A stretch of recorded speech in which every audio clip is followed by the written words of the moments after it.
there is a sound that almost everyone remembers, even years after they've left school behind for good, the particular hush of a classroom in the second before something happens, a chair scraping back too loudly, a teacher's voice catching just slightly on a sentence that should never have needed saying twice. It is such a small sound, and yet it carries an entire history of power, and the loss of it inside a single breath. That sound is where this essay begins, because it is the sound that the work we are about to sit with keeps circling back to scene after scene, until you start to wonder whether it was ever really about the classroom at all, or whether the classroom was simply the place where something much larger had nowhere left to hide. Welcome to the Cineflux. If this is your first time here, this is a channel built for people who don't just watch films and shows, people who feel them. We are not here to rate things quickly and move on. We are not here to tell you what to think before you've had the chance to think it yourself. What we do here is slower than that and quieter than that. We sit with a piece of work the way you might sit with a friend who has something difficult to say, patiently, attentively, without rushing them to the point. We look at the world a story was born into, the hands that shaped it, the choices it makes and the choices it refuses to make, and the feeling it leaves behind once the screen goes dark. That feeling, more than anything else, is what you're chasing. Not the plot, not the twist, the residue. So, if you're new here, welcome, and if you've been here before, it's good to have you back. Either way, I want you to think of this not as a video you're watching, but as a conversation you're a part of, even in silence.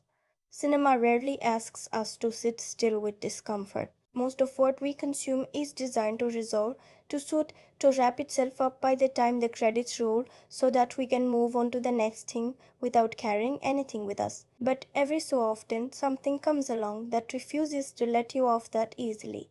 Something that lingers in your chest a little, that you find yourself thinking about at strange hours, not because it was perfect, but because it touched a nerve you didn't know was still raw. That is the kind of work we are going to spend our time with today. The work in question is Teach You a Lesson, a 2026 Korean limited series that arrived on Netflix with a premise simple enough to fit in a single sentence and complicated enough to spark arguments that spilled far outside the screen before a single episode had even aired. On the surface, it is a story about a government agency given the power to discipline students that the education system itself could no longer control. Underneath that surface, it is a story about something almost everyone has felt at some point in their life, the experience of watching authority dissolve in front of you, of watching the people who are supposed to protect a space lose the ability to so, and of wondering, quirky, what it would feel like if someone simply walked in and fixed it. What the show understands, whether you agree with how it goes about expressing that understanding or not, is that this feeling, this fantasy of restored order, is one of the most seductive and most dangerous feelings a piece of fiction can offer an audience. I want to be honest with you about where I land on this one, because that honesty is part of what this channel promises you. My own rating for this show sits at 5.2 out of 10, not a condemnation and not a celebration, but something closer to a shrub that refuses to stay still. It is the kind of number that doesn't tell you very much on its own, because the experience of watching this show is not really a story of consistent quality rising or falling. It is a story of a work pulling in two directions at once.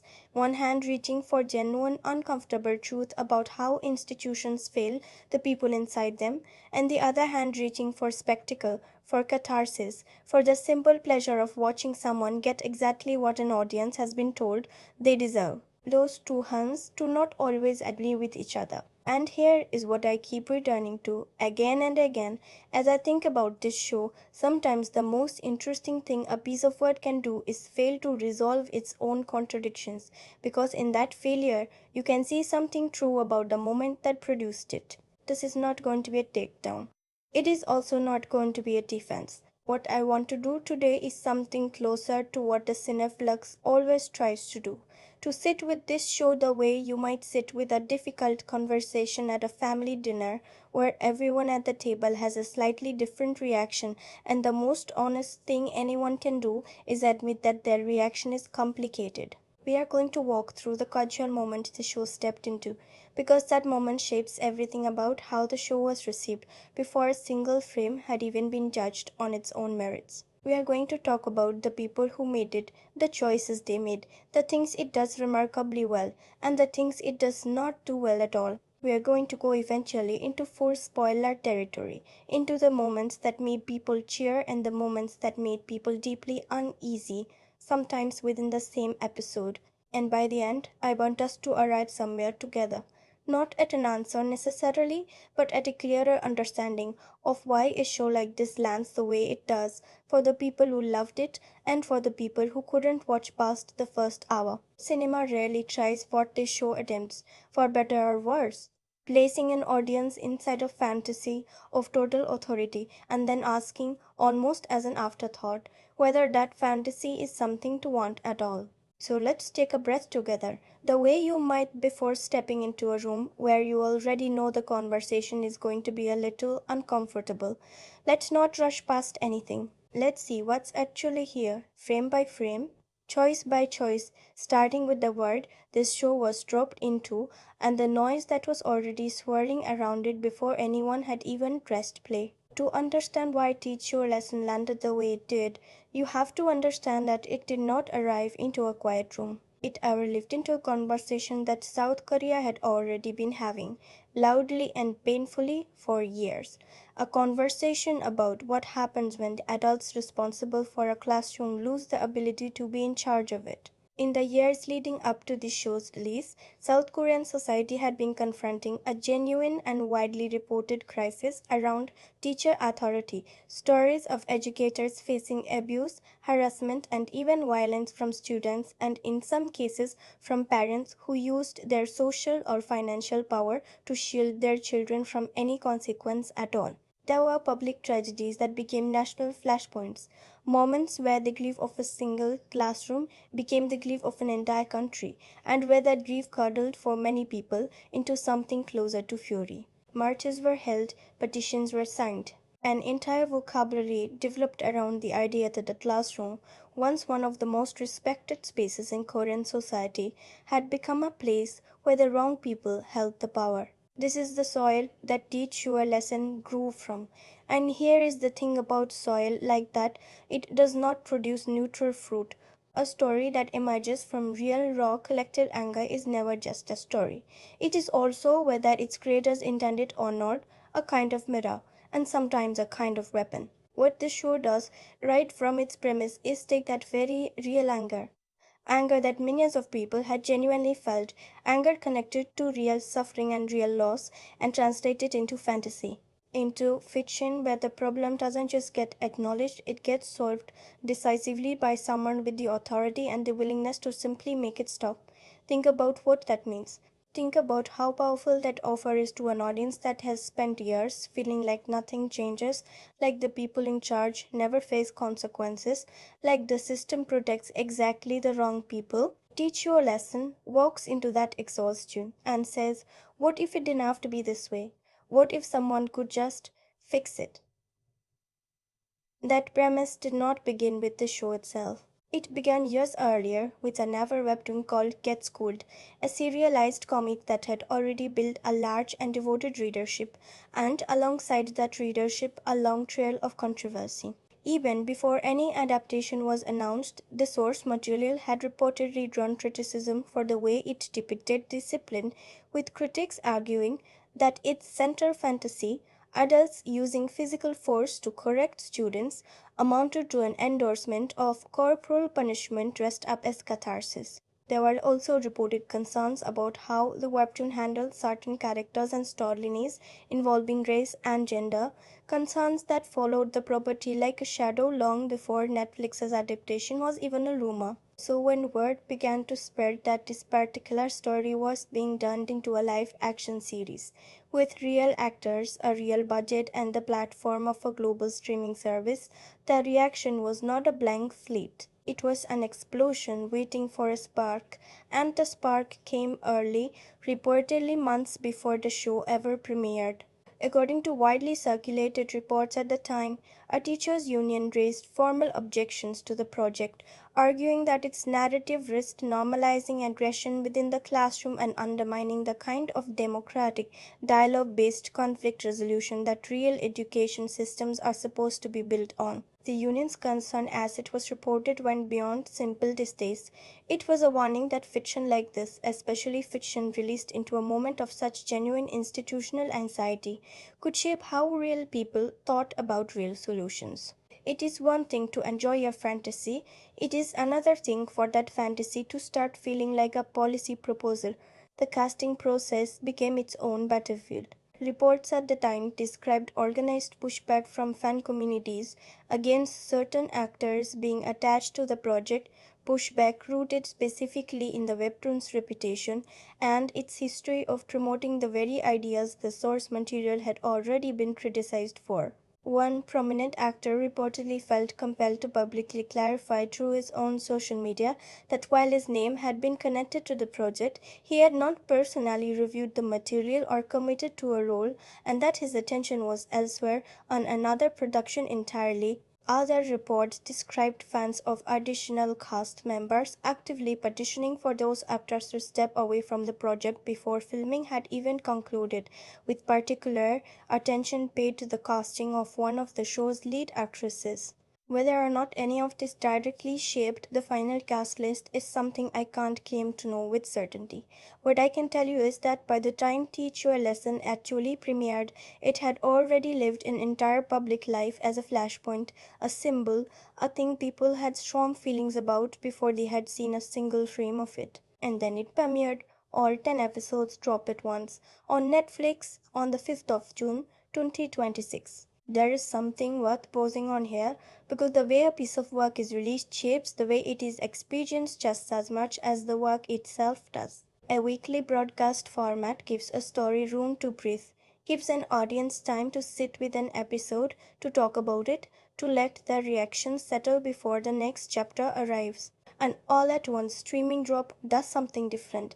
It invites binge consumption. It compresses 10 hours of narrative into a single emotional event, often experienced in one sitting, often discussed online before the credits of the final episode have even finished rolling. For a show this contested, a show that had already generated heated conversation before release, that confession mattered. It meant that the controversy and the content arrived almost simultaneously, feeding each other, amplifying each other, until it became difficult to separate the conversation about the show from the conversation about everything the show represented.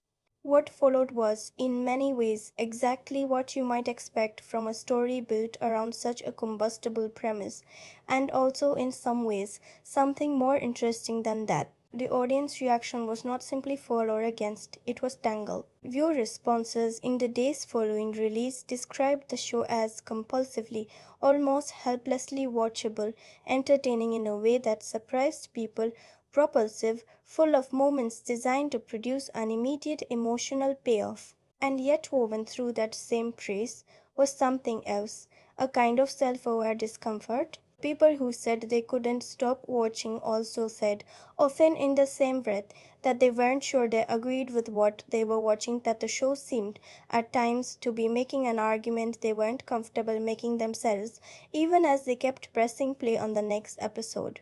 That gap between how compelling something feels and how comfortable you are with why it feels that way is one of the most honest things an audience reaction can produce. And it tells you something important about this show.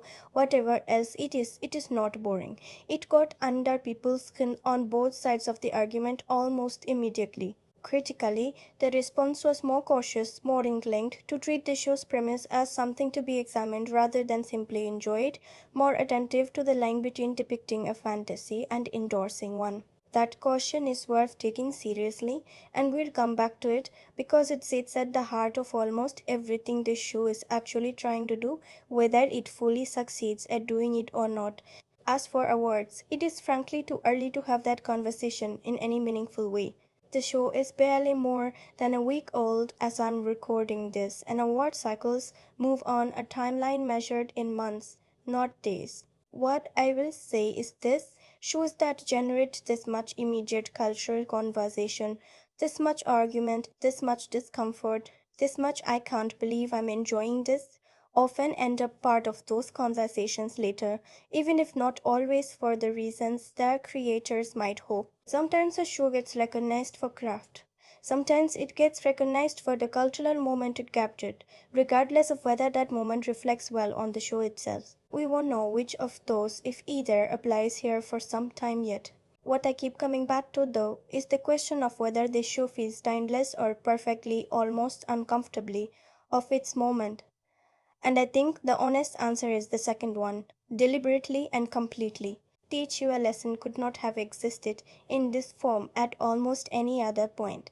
It is a direct response to a specific anxiety in a specific country at a specific moment in that country's relationship with its own education system. And yet, here's the thing about stories born from anxieties this specific: the underlying question they're built around rarely stays specific for long. The question of what happens when an institution loses the trust of the people inside it, and what we're willing to accept in exchange for the feeling that someone, anyone, has finally taken control. That question doesn't belong to one country or one school system or one year. It travels, and that, more than any single scene or performance, is why a show born this specifically into one cultural moment ended up being watched, argued about, and felt by people who had never heard of the real events that inspired it in the first place. So that's the room this show walked into, already loud, already divided, already waiting for it. Now let's step back from the noise around it and look at the thing itself,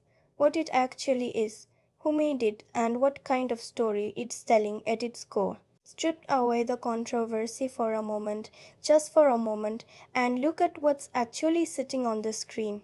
Teach You a Lesson is, on paper, a 10-episode Korean action drama directed by Hong Jong-chan, with a script credited to a writing team led by Lee Nam-kyu alongside Kim Da-hee and Moon Jong-ho. It is adapted from the Never webtoon Get Schooled, created by Chae Yong-taek and Hanga Ram, a property that had already built a sizable following in its serialized form before this adaptation ever entered development. Released in full on Netflix, all 10 episodes at once, it carries a TVMA rating, which tells you something before you've even pressed play.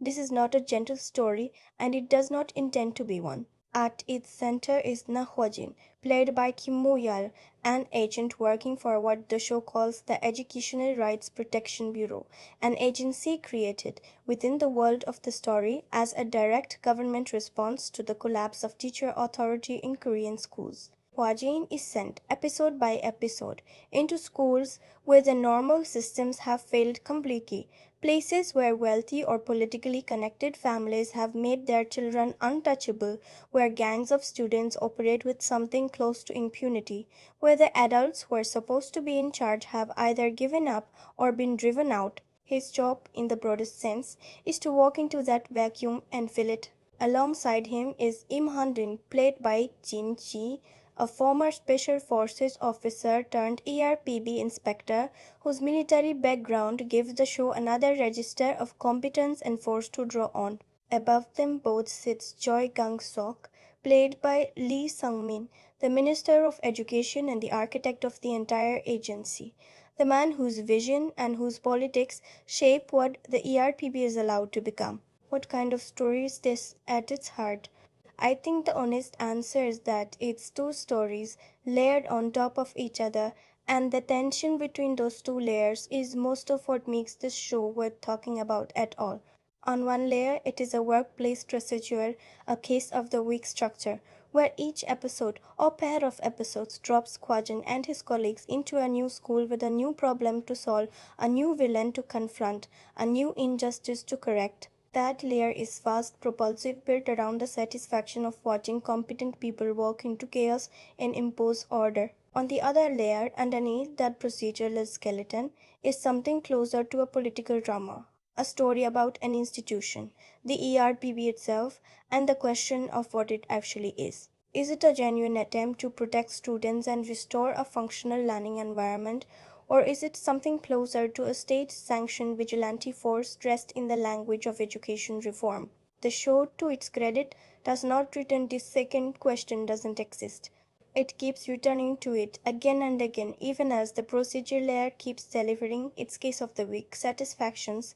What does it mean that this vision came from Hong Jong-chan specifically? If you've spent any time with Korean television, that name might already mean something to you. Hong Jong-chang has built a body of work around morally complicated authority figures operating in institutions that don't always deserve the trust placed in them, often blending genre thrills with an undercurrent of social commentary that doesn't announce itself loudly but never quite goes away either. The sensibilities all over teach you a lesson. This is not a director who seems interested in simple heroes. Even when Hua Yin is at his most effective, at his most satisfying to watch, the show keeps placing small question marks around him, moments where his methods, however righteous they feel in the moment, brush uncomfortably close to the very abuses of power the agency was supposedly created to prevent.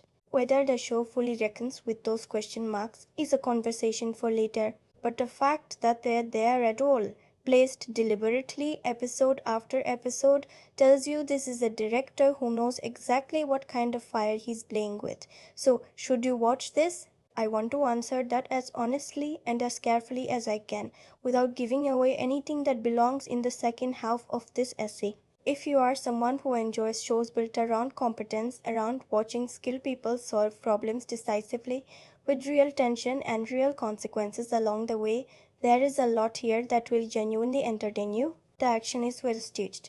The pacing, especially across the first several episodes, moves with real confidence. The central performances, particularly from Kim Woo-yeol and Lee Sung-min, give the material more weight than a purely surface-level reading of the premise might lead you to expect. But if you are someone who finds it difficult to enjoy a story while simultaneously feeling uneasy about what that story might be quietly asking you to root for, and I want to be clear that unease is not a flaw in you, it might be exactly what the show is poking at, then I'd say go in with your eyes open. This is not a show that resolves its central tension neatly. Some people will find that thrilling. Some people will find it exhausting. Both reactions, I think, are reasonable.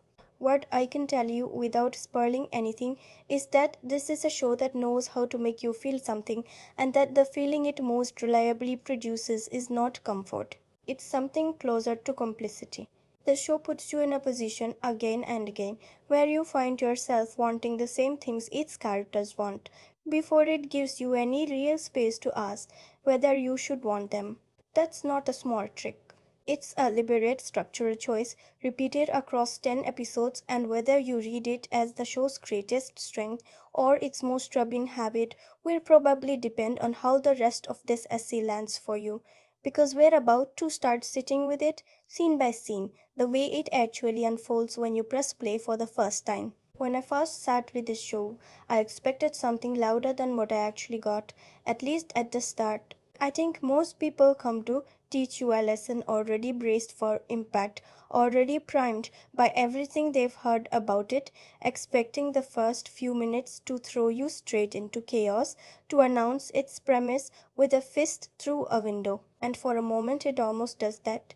But what struck me most in that very first stretch was how ordinary everything felt before it didn't. The opening doesn't begin with the agency or with Hawajin or with anything resembling the show's eventual identity. It begins quietly, in a classroom that looks on the surface like a thousand other classrooms you've seen in a thousand other stories.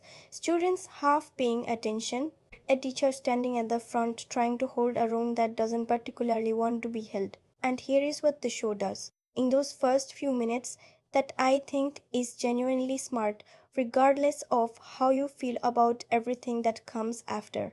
It lets that ordinariness sit there just slightly too long. Long enough that you start to feel it.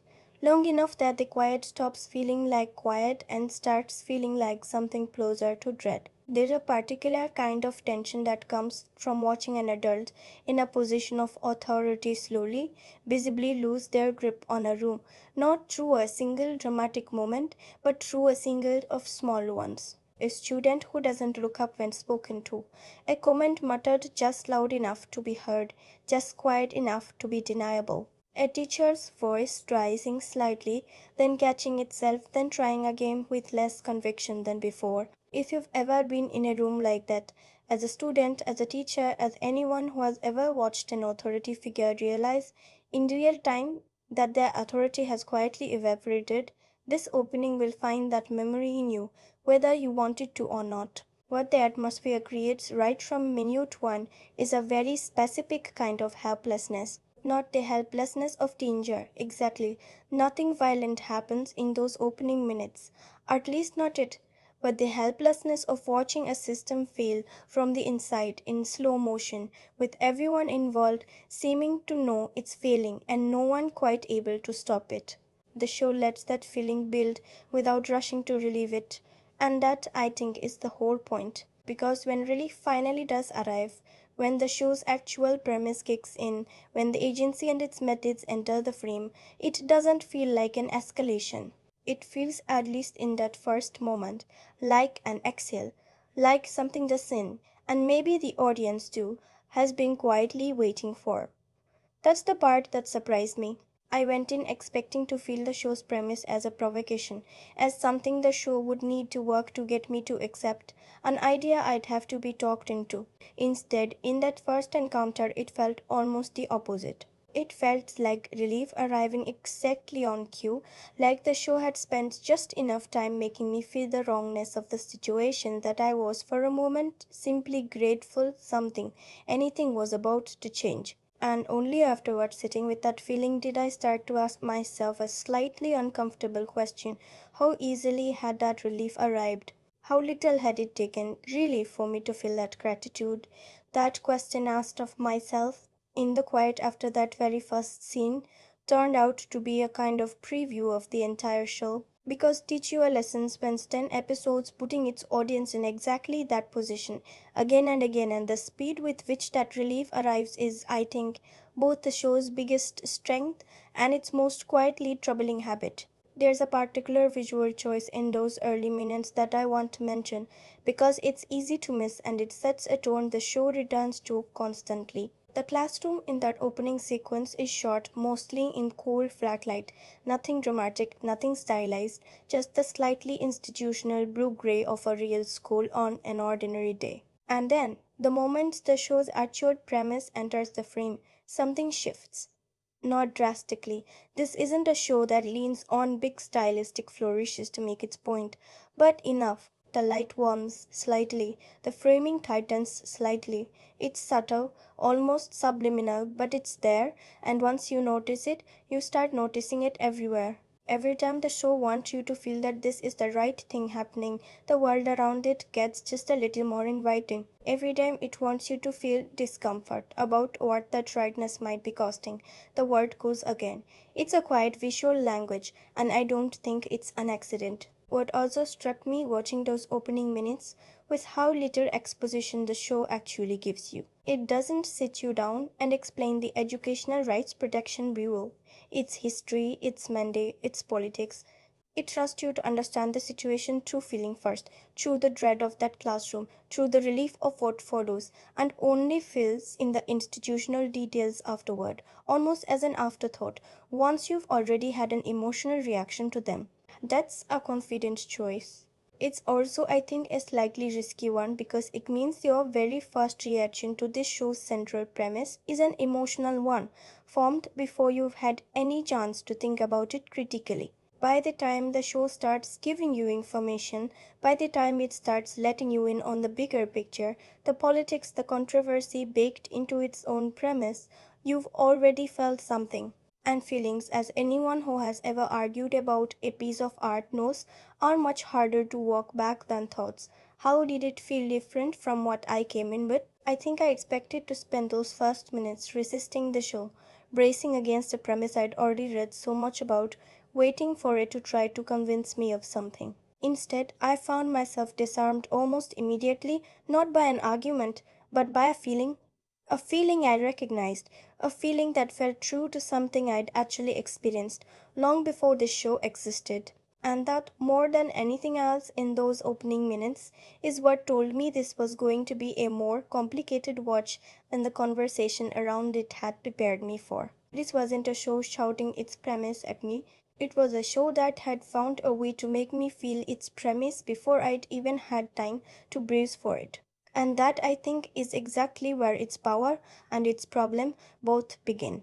If you watch Teach You a Lesson the way most people seem to have watched it, in long, uninterrupted stretches, episode bleeding into episode, what you notice first is the rhythm. This is a show built on repetition, and I don't mean that as a criticism, at least not yet. Each early episode follows something close to a ritual. Hwajin arrives somewhere new, somewhere broken, and within the space of an hour, that brokenness gets named, confronted, and resolved. There's a comfort in that ritual, the same comfort you might find in any procedure, the promise that no matter how bad things look at the start of an episode, there will be a reckoning by the end of it. What makes this show's version of that ritual feel different, though, is what the reckoning actually looks like and who it's aimed at. The first case the show puts in front of you is, in a way, the perfect introduction, not because it's subtle but because it isn't. Kwajin walks into a school that has been quietly held hostage by the presence of one student, the son of a powerful, politically connected figure, a boy whose behavior has apparently gone unchecked for so long that the adults around him have simply stopped trying to check it at all. You don't need the show to spell out the backstory in detail because you felt this story before. Maybe not in a Korean classroom, but somewhere. The kid whose parents' name alone seems to rearrange the rules of a room the moment he walks into it. The teachers who've learned through painful experience that complaining gets them nowhere and costs them everything. The other students who've adjusted their entire sense of what's normal around his presence, the way you might adjust your walking pattern around a pothole you've stopped expecting anyone to fix. What the show does with this setup is interesting because it doesn't ask you to feel sorry for the student. Not exactly.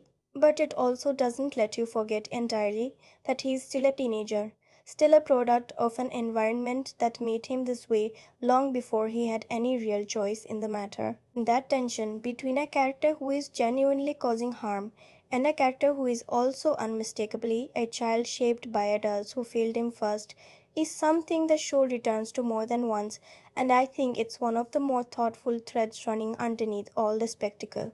Hua Jin's intervention in this first case is decisive, and it is satisfying in the most immediate sense. You watch someone who has never faced a consequence finally face one, and there's a kind of gravitational pull to that, a release of tension that's been building since the very first scene of the season. But the show doesn't end the case the moment that consequence lands. It lingers just lightly on what happens after on the other students in that classroom, watching this unfold, recalibrating in real time what they now believe is possible, and that recalibration, that quiet ripple of, oh, so this can happen now, is I think the actual point of the episode. Not the consequence itself, but the shift in what an entire room of people suddenly believes the world allows. The second major thread the show introduces brings in a character named Bongkonde, who becomes something between an ally and a foil for Hwajin, an unassuming presence whose value to the agency isn't immediately obvious, the kind of character a story often uses to remind you that competence doesn't always look like what you expect it to look like. The case this thread is built around involves a school gang, not a single bad actor this time, but a group, a structure, a small ecosystem of intimidation that has organized itself around a handful of students who have figured out, the way kids sometimes do, exactly how far the adults around them are willing to look away. And caught somewhere in the middle of that ecosystem is a student who wants something the show frames as almost radically simple, to be left alone long enough to study, to exist in that building without it costing them something every single day. I want to dwell on that detail for a moment because I think it's one of the most quietly devastating choices the show makes in its early stretch. So much of the show lesson operates at the level of spectacle, bigger problems, bigger interventions, bigger releases of tension, that it's easy to miss how small the actual stakes are for the people the show claims to be protecting. A student who wants to study, not to be a hero, not to change the system, just to be allowed to sit in a classroom without fear taking up half the available space in their head. When the show finally clears that space for them, when it gives the student, even briefly, the simple experience of an ordinary and remarkable day. It's one of the few moments in the early episodes that feels less like catharsis and more like tenderness. And I think that contrast matters. It's there to remind you what all of this is supposedly in service of, underneath the action and the institutional drama, not power for its own sake, but the restoration of something achingly modest. A quiet desk, an uninterrupted hour, the absence of dread. And here is where the show starts to get more interesting and more uncomfortable. That tenderness is never allowed to sit alone for very long. Almost immediately, the show pulls back out into the wider machinery that made that quiet moment possible, and that machinery is not gentle. The methods used to dismantle the gang in this second case are more aggressive, more physical, more willing to operate in the gray areas of what an agency with this kind of mandate should actually be allowed to do. And the show, to its credit, doesn't entirely look away from this. There are reaction shots, brief, easy to miss if you're not watching for them, of bystanders, other students, even some of the adults, watching the intervention unfold with expressions that aren't quite relief and aren't quite fear, but something uneasily in between. The show gives you the tenderness and the discomfort in the same episode, sometimes in the same sequence, and it asks you, without ever asking out loud, which of those two feelings you're going to carry forward into the next case. This is where the pacing starts to do something deliberate. The early episodes move quickly, case resolved, consequence delivered, brief emotional beat, on to the next school. It's a rhythm that rewards momentum, that makes the hours disappear the way a good thriller is supposed to. But as the season progresses, that rhythm starts to stretch. The cases take longer to resolve. The consequences start to have visible aftershocks that bleed into the following episode instead of staying neatly contained. And the relationships between the show's central characters, Hwajin, Hanjim, and the figure looming above them both, Minister Choi Gang-sok, start to take up more room than the cases themselves. I think this shift in pacing is one of the show's smartest structural choices, even if I'm not sure it always lands as cleanly as it's clearly intended to. Because what that slowing rhythm does is force you to sit with the cumulative weight of everything you watched so far, not as a series of isolated victories, but as a pattern. And patterns, unlike isolated incidents, start to suggest something about intention, about design, about who exactly this pattern is ultimately serving. Gordon himself changes shape across these episodes, even if the show is careful never to make that change too explicit too quickly. In the early cases, he reads almost as a force of nature, someone who arrives, acts, and leaves with very little interiority on display beyond a kind of grim, weary competence. But as the season goes on, small cracks start to appear.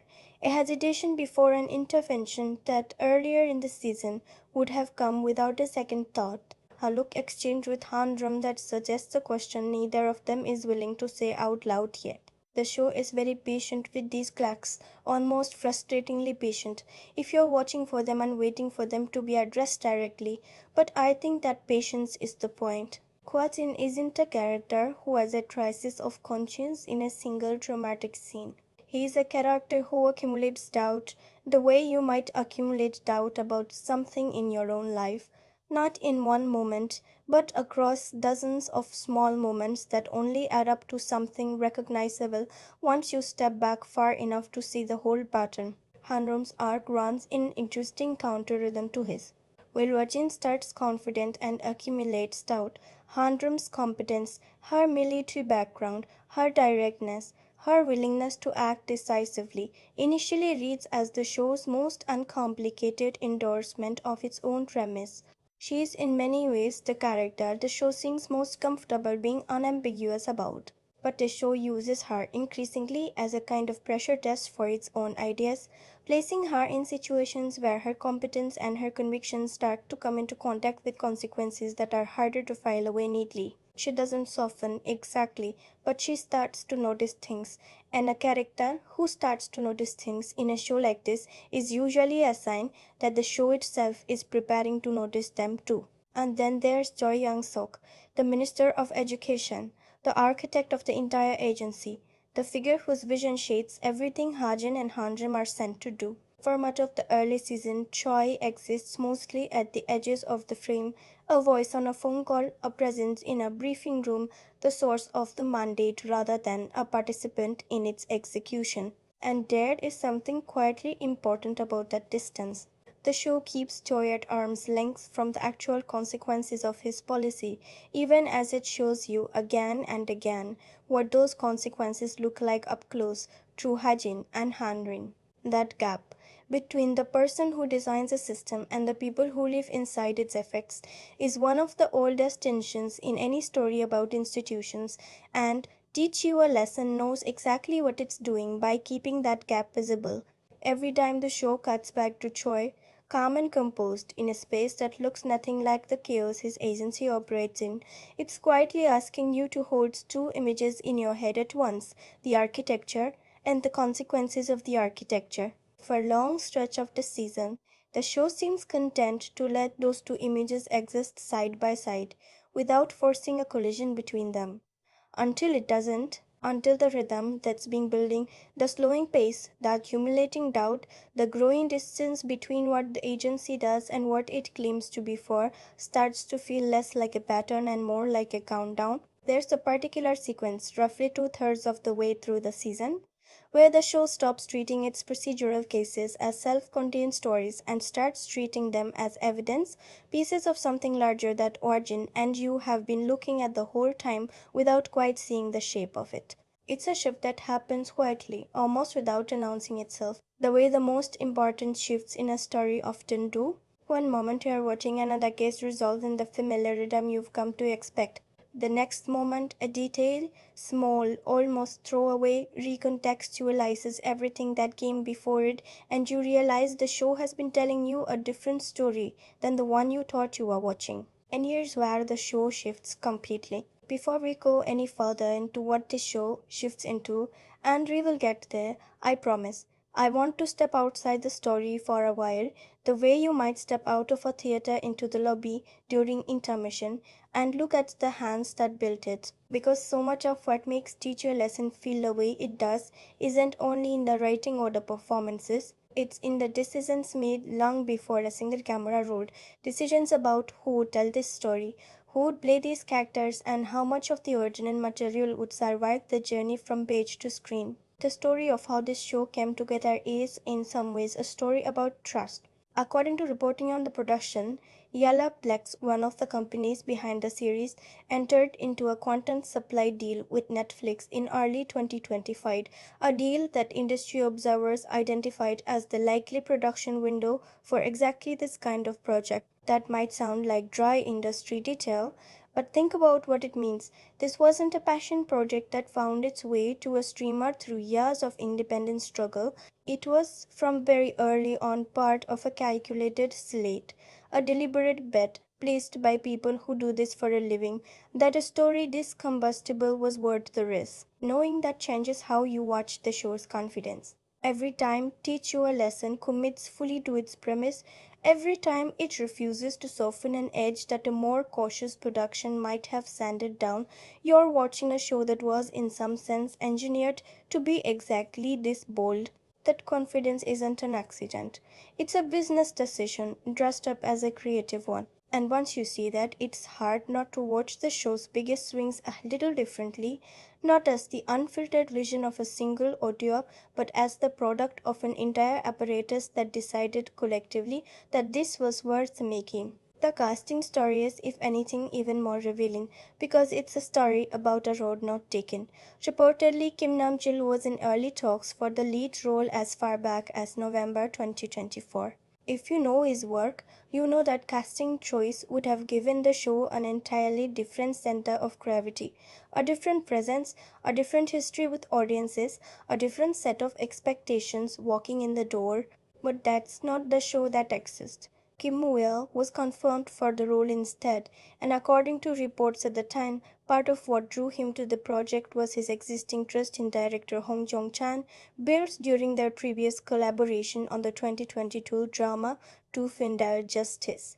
Here is what I keep returning to about this detail. Trust between an actor and a director isn't something you can fake on screen, but it's also not something audiences usually get to see directly. What we see instead are its effects, a willingness from an actor to go further into uncomfortable territory than they might for someone they didn't already believe in. Watch Pau Harden in his most morally compromised moments, the ones where the show asks Kim Moyol to be genuinely unsettling rather than simply cool. And you're watching an actor who, by his own account, said yes to those moments, partly because of who was asking. That's not nothing. That's the invisible scaffolding underneath a performance. And Kim Moyal wasn't the only piece of that scaffolding carried over from juvenile justice. Lee Sung-min, who plays Minister Choi King-sok, also reunites with Hong Jong-chan from that same earlier project. And once you know that, the dynamic between Choi and Hwa Jin starts to feel different. These aren't two actors meeting for the first time under a director neither of them has worked with before. This is a director returning to two collaborators he's already built something with in a story that, not coincidentally, also deals with institutions, justice, and the gap between what a system promises and what it delivers. Juvenile justice was, in its own way, already circling some of the same questions this show asks, just from a different angle inside a courtroom rather than a classroom. Knowing that this is a reunion not just of actors but of a creative relationship that had already proven it could handle this kind of material, reframes the confidence we talked about a moment ago. It's not just institutional confidence, it's also the confidence of people who have done something like this together before and know they can trust each other to go where the material needs to go. Here is the third thing I keep coming back to, and it's about tone, specifically about the choice the director reportedly made very deliberately. According to people involved with the production, Hom Jong Chan leaned intentionally into a particular kind of action, large scale, multi on one choreography. Car chasers, the kind of kinetic, high octane sequences that you don't typically associate with Korean school dramas, which have historically leaned towards something quieter and more melancholic. This wasn't an accident or a budget flourish. It was, reportedly, a deliberate attempt to separate this show from an entire genre lineage, to signal visually from the very first action sequence that this was not going to be that kind of story.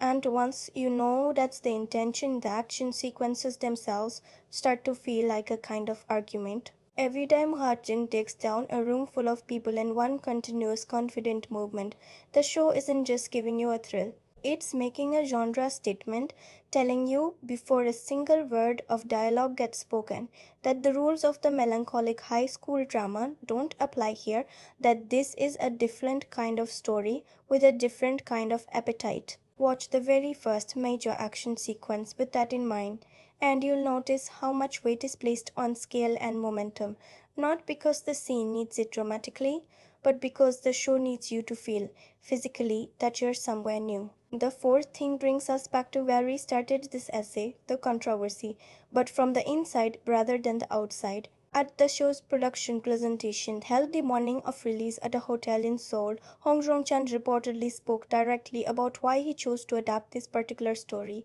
describing the core concept, an agency built around protecting the rights of teachers and, by extension, students, as something he found genuinely compelling, framing the show as fundamentally about supporting victims rather than punishing wrongdoers.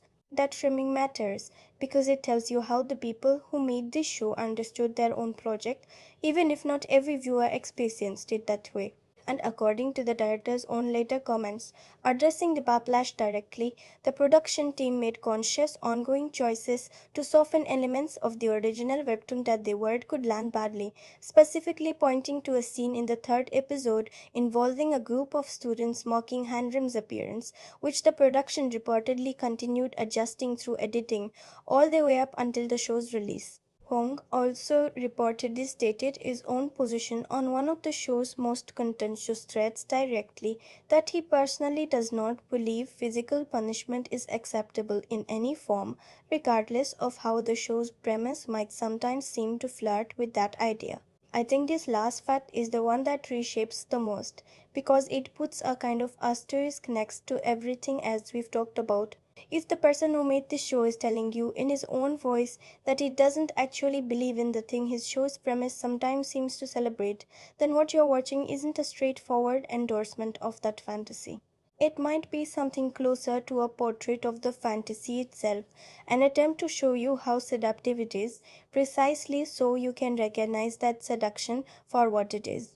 Whether Rishowa fully succeeds at maintaining that critical distance, especially in its most purely satisfying action beats, is a fair question, and it's one we'll come back to directly. But knowing that the person behind the camera was, by his own account, actively working against the most uncomfortable implications of his own material, trimming them, softening them, second guessing them all the way through editing, changes how you watch every moment where the show seems to lean hardest into that fantasy. Those moments stop feeling like simple celebration. They start feeling like a tightrope, one the show is walking on purpose, with the full knowledge of how easy it would be to fall. So that's the show before it's a show. The deal that made it possible, the actor who almost played its lead, the reunion that shaped its central relationships, the genre statement baked into its action, and the quiet ongoing argument its own director seems to have been having with his source material the whole way through production. None of that tells you whether the show works, but all of it tells you something about what the show is trying to do, and with that in mind, let's turn to the question of whether it actually achieves it. If there is one thing teach you a lesson earns without qualification, it's the work of the people standing in front of the camera. Performance is often the easiest thing to praise and the hardest thing to actually explain. It's easy to say someone is great in a role, much harder to say why, to point at the specific choice that makes a familiar type feel suddenly, uncomfortably alive. So let's try to do that, because there's a lot here worth pointing at. Start with Lee Sung-min as Minister Choi Gang-seok because I think his performance is the quiet engine of the entire show, even though he spends much of it physically removed from the action. What Lee does with this role is something subtle and slightly dangerous. He plays Troy not as a villain and not as a hero, but as something rarer and more unsettling. A man who is completely sincerely convinced of his own righteousness and who never once raises his voice to prove it. There's a scene. I won't spoil the specifics of when it happens, but you know it when you reach it, where Troy is asked, almost in passing, to account for something his agency has done, something that has clearly caused real harm. And he doesn't get defensive, he doesn't get angry. He answers calmly, reasonably, almost gently, in a way that makes total sense on its own terms, and yet leaves you with a knot in your stomach because you can feel underneath that calm the absolute absence of doubt. That scene is the one that proves Lee Song Min completely, because it's doing something most performances of powerful men don't even attempt. It's showing you conviction without showing you cruelty, and somehow making the conviction feel more frightening than cruelty ever could. Here is the thing about that choice: a cruel villain is easy to reject. A reasonable one, speaking in the calm cadence of someone who has clearly thought this through, who isn't shouting, who seems to genuinely believe he's doing good, that's much harder to simply dismiss. And that difficulty is exactly the point. Kim Ryol's work as Swajing operates on a completely different register, and it has to, because his job across these 10 episodes is almost the opposite of Lee Sung-min's. Where Choi is stillness with conviction underneath, Wajing is motion with doubt underneath, and the doubt has to stay underneath for most of the season, visible only at the edges, in the spaces between actions. What struck me most about this performance is how much Kim Woo does with his eyes in the immediate aftermath of an intervention, not during the action itself, where the show wants you focused on momentum and competence, but in the half second after, when the dust is settling and the room is quiet again. There's a recurring beat across the season, a kind of visual punctuation mark, where Atwajan finishes handling a situation and instead of moving immediately to the next thing, the camera holds on him for just a moment too long, and you can see something flicker across his face that isn't quite satisfaction and isn't quite regret. It's recognition of what exactly the show doesn't tell you yet.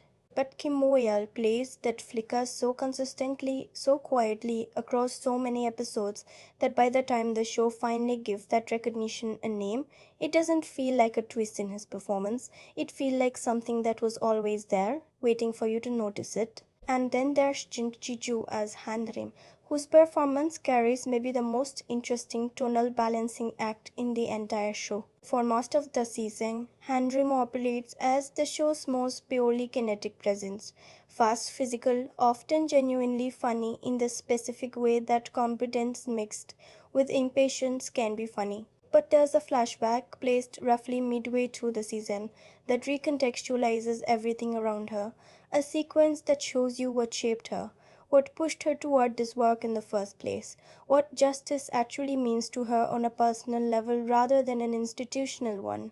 It's a quiet sequence, visually very different from almost everything around it, and Jin Ki-joo plays it with a kind of stillness that her character almost never gets to show elsewhere. What makes that flashback work isn't just the writing, it's the contrast Jin Ki-joo creates between the Hanrim you've been watching for 5 episodes and the Hanrim this flashback reveals underneath. Once you've seen it, every piece of her physical confidence afterward reads slightly differently, not as something she simply has, but as something she built deliberately on top of something else. That's a hard thing for a performance to communicate without dialogue spelling it out, and the fact that it lands as clearly as it does is a real achievement. I'd be doing this section a disservice if I didn't also mention Pio's work as Bongunde, because his role does something the show needs structurally and he executes it with real precision. Jundai is by design the audience's entry point into the agency's competence from a slight remove, not a fighter in the way Huajin or Hanrim are fighters, but someone whose value comes from a different kind of skill entirely. What P.O. brings to that role is a kind of nervous, reactive humanity that the show needs in order to keep its more superhuman characters tethered to something recognizable. Wenjun reacts to violence with visible discomfort. Even as he continues to help facilitate it, he's doing something quietly important. He's modeling, in real time, the very ambivalence the show is hoping you'll feel. He's not a comic relief character, even though he's often genuinely funny. He's a pressure gauge. And the show this confident in its bigger, bolder performances needed someone whose job was simply to flinch, to remind you that flinching is still an option. Now, the writing. Here's the thing about this screenplay that I think gets underappreciated in conversations about this show. Because so much of the conversation focuses on premise rather than execution, the dialogue is doing a lot of quiet work to keep two very different registers from collapsing into each other. This is a show that needs to function as a fast, satisfying procedural and as a slow burning political drama, often within the same scene, and the way the writers manage that is through a kind of double coding in the dialogue itself. Characters say things that work perfectly well as procedural shorthand, brisk, efficient, the kind of lines that move a case forward, but that also, if you're listening for it, carry a second meaning about the institution itself, about power, about who gets to decide what justice looks like. Huajin will say something that sounds in the moment like simple operational confidence, and then 2 episodes later, that exact phrase will echo back in a completely different context, suddenly carrying weight it didn't seem to have the first time. That's not an accident. That's a screenplay that trusts its audience to remember, and that's rewarding that memory deliberately. There's also a real discipline in how the show handles its dialogue around the agency's methods. Notice how rarely anyone actually defends those methods directly in so many words. Characters describe what they're doing, they describe results, they describe the problems they're solving, but the show is curiously reluctant to let anyone stand up and articulate out loud a full justification for why this approach is the right one. I think that reluctance is deliberate, and here's the why behind it. The moment a character fully articulates the justification, the show would be taking a position by keeping that justification implicit present in actions. Absent from speech, the show keeps its own hands a little cleaner and keeps the audience doing more of the interpretive work themselves. Whether that's a strength or innovation is something we'll get into later. But as a piece of screenwriting craft, it's a genuinely clever way to let a premise this loaded operate without ever having to fully commit to defending it on the page. The visual language of this show is where I think its most cinematic ambitions live, and it's worth slowing down here because this is the kind of thing that's easy to feel and hard to name. Quantum Chan frames institutional spaces, classrooms, offices always, with a recurring visual idea, verticality, ceilings that feel slightly too low, hallways short from angles that emphasize how long and narrow they are, how easy it would be to feel trapped in them, doorways that characters have to duck slightly to pass through, even when they don't technically need to. None of this is ever commented on. No character ever says this place feels oppressive. But the camera says it constantly in almost every interior space the show returns to. And this is the part I find genuinely elegant. Every time the show moves into one of its action sequences, that verticality opens up. Ceilings seem to lift. Spaces that felt cramped suddenly have room to move in. The why behind this is, I think, exactly what we talked about with Hwajin's performance.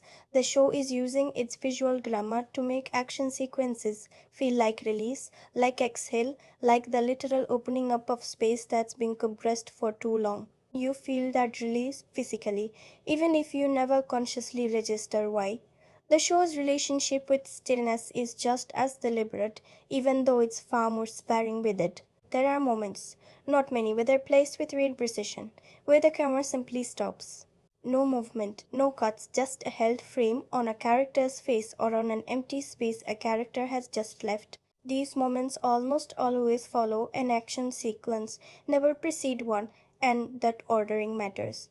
The show isn't using stillness to build tension towards something. It's using stillness to let something settle after it's already happened, to give you, the viewer, the same half second of quiet reckoning that Kim Yua's performance keeps giving Hwajin. Visual language and performance are doing the same work here from different directions, and when they line up like that, you feel it even if you couldn't explain it in the moment. And then there's sound, or more precisely, the calculated absence of it. The score in Teach You a Lesson is most noticeable not when it's present, but when it suddenly isn't. Action sequences are scored with exactly the kind of propulsive, percussive energy you'd expect from a show that's deliberately positioning itself as more kinetic than its genre neighbors. Music that pushes you forward, that makes momentum feel like the point. But then, again and again, right at the moment a sequence resolves, the music doesn't taper off gradually. It stops, abruptly, almost rudely, the way a record might be lifted off a turntable mid-note. What's left in that silence is whatever the camera is holding on, a face, an empty hallway, a closed door. The why here is simple but effective. Silence after noise doesn't feel like the absence of something. It feels like the presence of something else. The show uses that abrupt quiet to make space for exactly the kind of ambivalence we've been talking about, the feeling that something has just happened that the music, for once, isn't going to help you feel good about. Put all of this together, performance is built around the gap between what characters show and what they're feeling.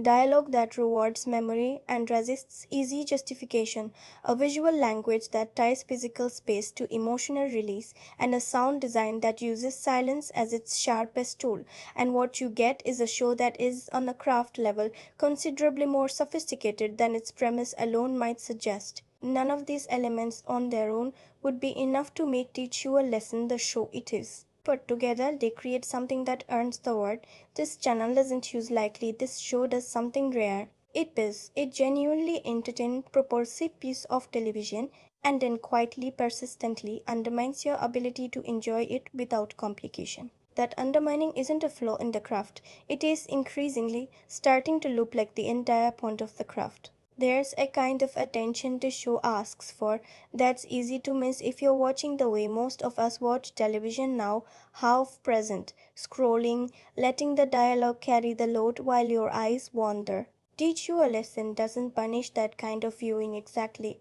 The plot still moves, the cases still resolve, the action still lands.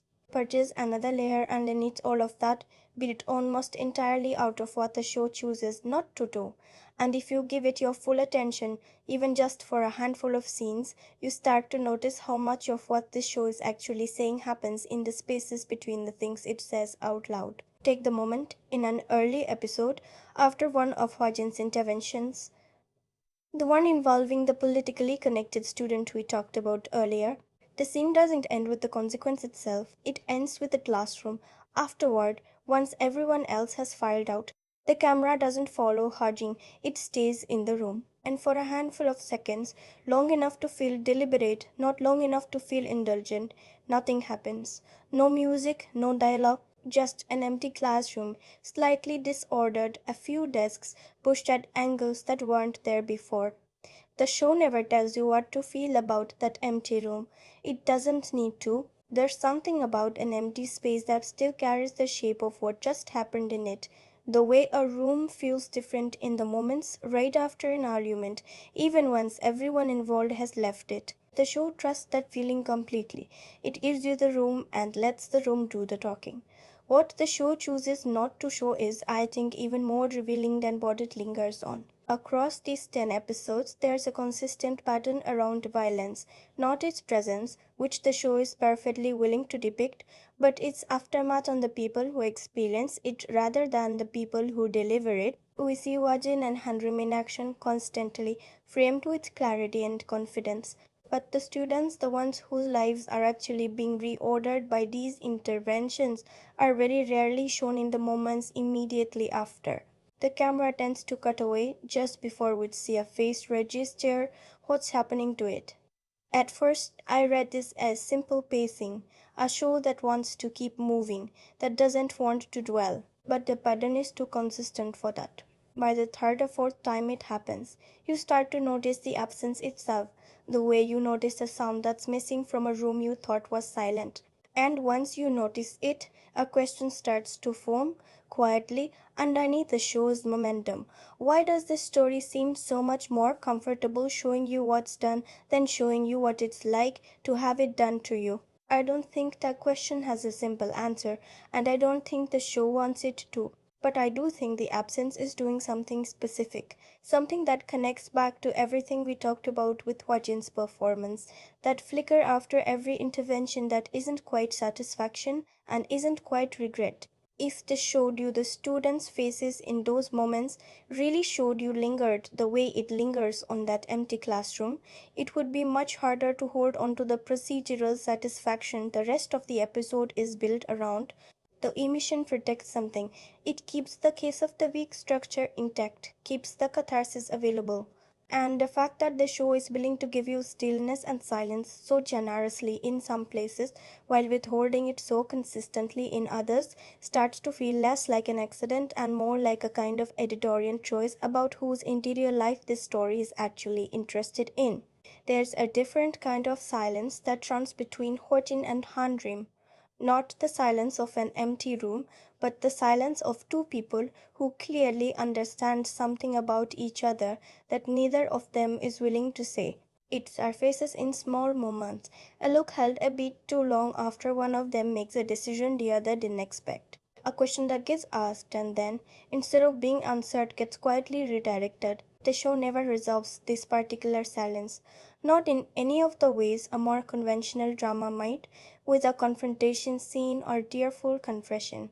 Instead, it just keeps placing these two characters in rooms together, letting the unspoken things sit between them episode after episode until it becomes part of the texture of their relationship rather than a loose thread waiting to be tied off. What I find genuinely elegant about this is how it mirrors the show's larger structure. The big institutional question, what is this agency actually for and what does it cost the people inside it, never gets a speech either. It just accumulates the same way the silence between these two characters accumulates until you realize the show has been answering the question the whole time, just never out loud. And then there's Choi Gin-sok, and here the silence works almost in reverse. With Hwajin and Hanrim, the silence is something shared, something between two people who understand each other without needing words. With Toy, the silence is a wall. The show gives you remarkably little access to what Toy actually believes. Beneath the calm, reasonable surface Lee Sung-min plays so precisely, we see his decisions, we see their effects. We almost never see him alone, unobserved in a moment where the mask, if it is a mask, might slip. That absence is, I think, the most pointed silence in the entire show.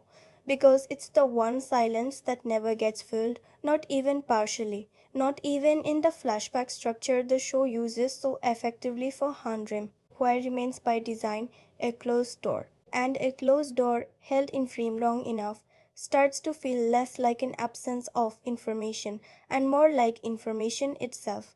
The show telling you, without telling you, that some kinds of power don't explain themselves and don't have to. What this film understands in all of these moments, the empty classroom, the faces it won't show you, the unspoken thing between its two leads, the door that never opens on joy, is that restraint isn't the opposite of meaning. It's a different delivery system for it. Cinema rarely trusts silence this much because silence asks something of an audience that dialogue doesn't. It asks you to bring your own feeling into the space the show has left open, to do some of the work yourself. Teach you a lesson leaves quite a lot of that space open, more than its premise might lead you to expect. And here is what I keep returning to. The moments in this show that have stayed with me most aren't the ones where someone says something important. They're the ones where no one says anything at all, and the silence somehow says it for them. Here is the thing about a show that does as much right as this one does.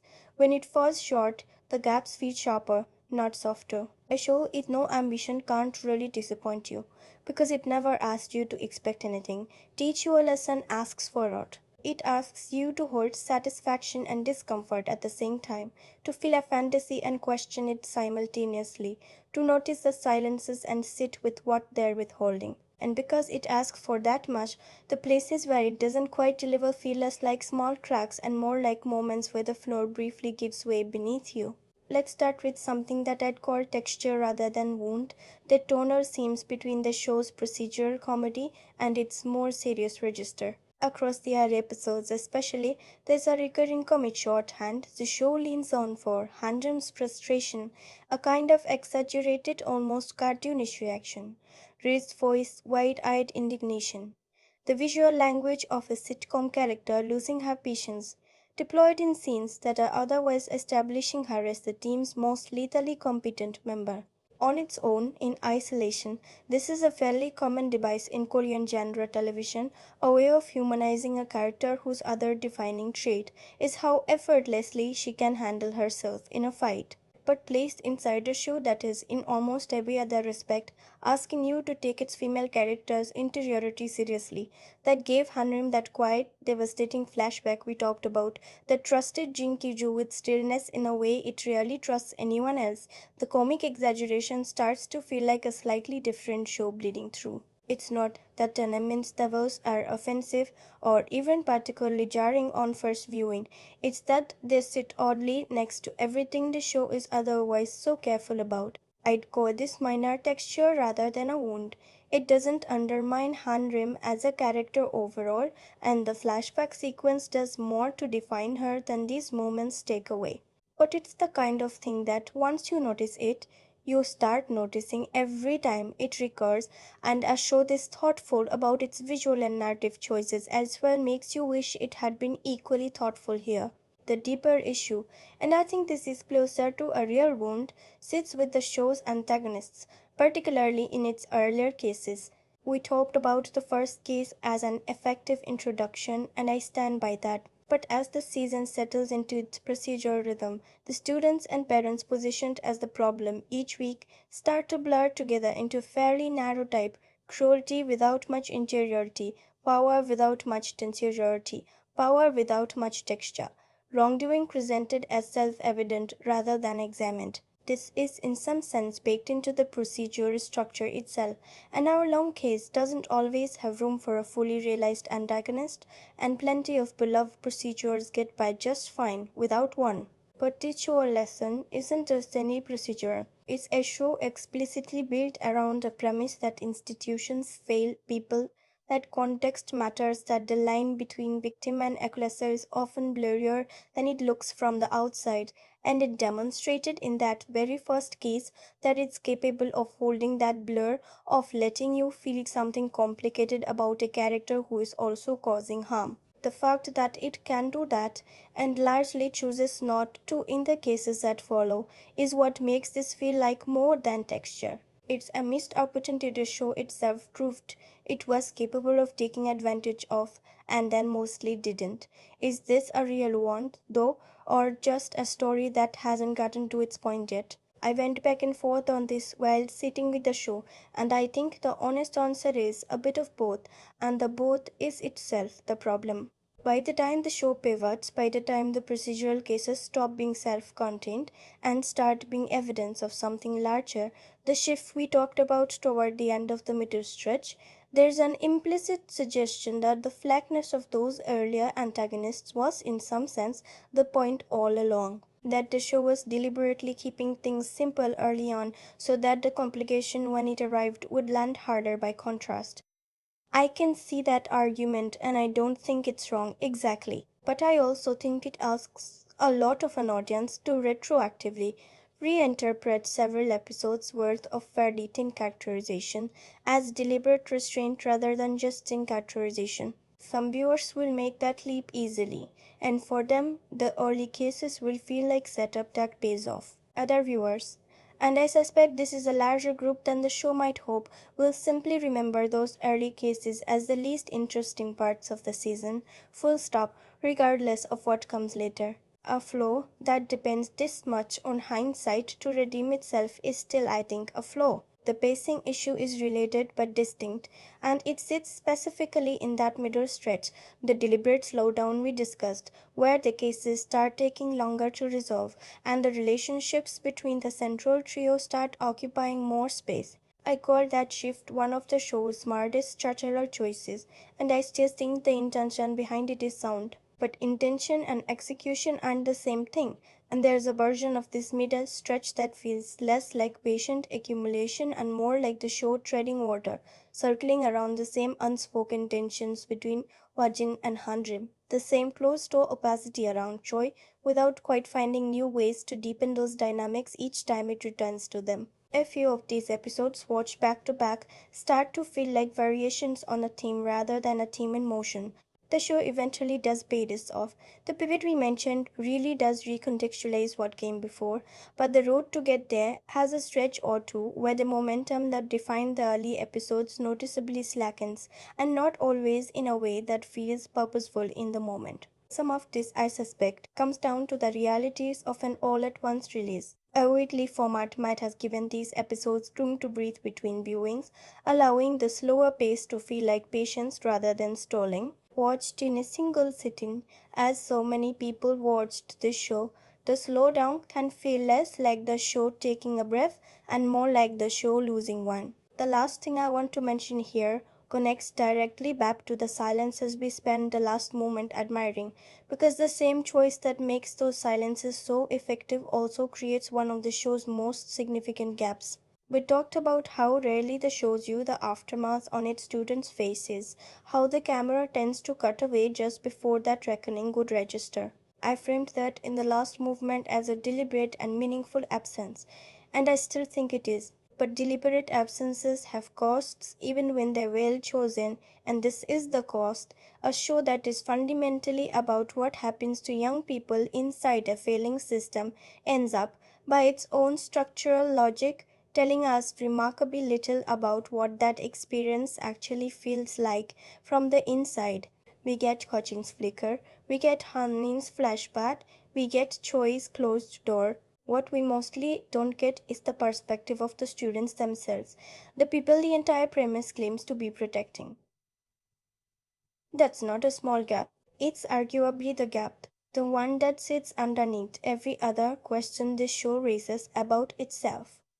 The show is eloquent about silence in general. It's far less eloquent, almost mute, about the silence of the people whose silence should matter most. None of this erases what the show does well: the performances, the visual language, the genuine intelligence in how it withholds and reveals. But a show this ambitious earns the right to be measured against its own ambitions, not just against the bar of, is this entertaining? which it clears easily.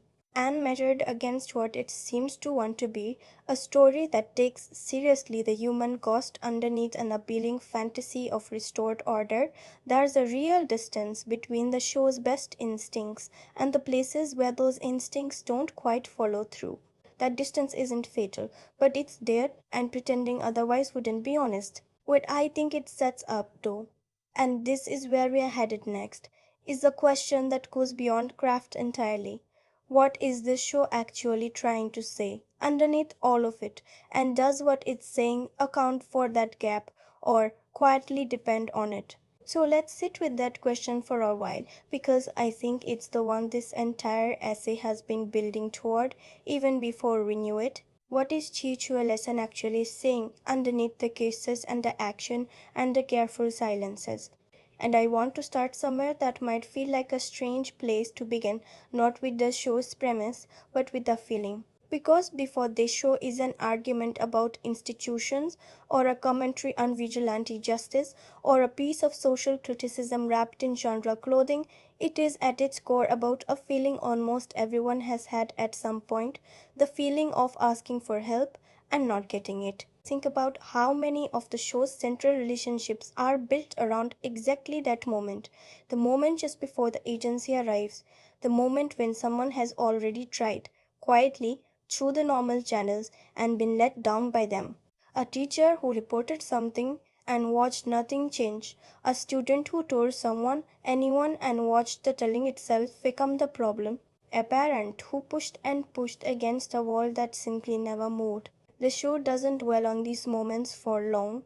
They're often compressed into a sentence or two of backstory, a brief flashback, sometimes nothing more than a look. But they're there, underneath almost every case, like a foundation you don't notice until you're told to look for it. And once you notice it, the show's central fantasy stops looking like a fantasy about violence or power or even justice in the abstract.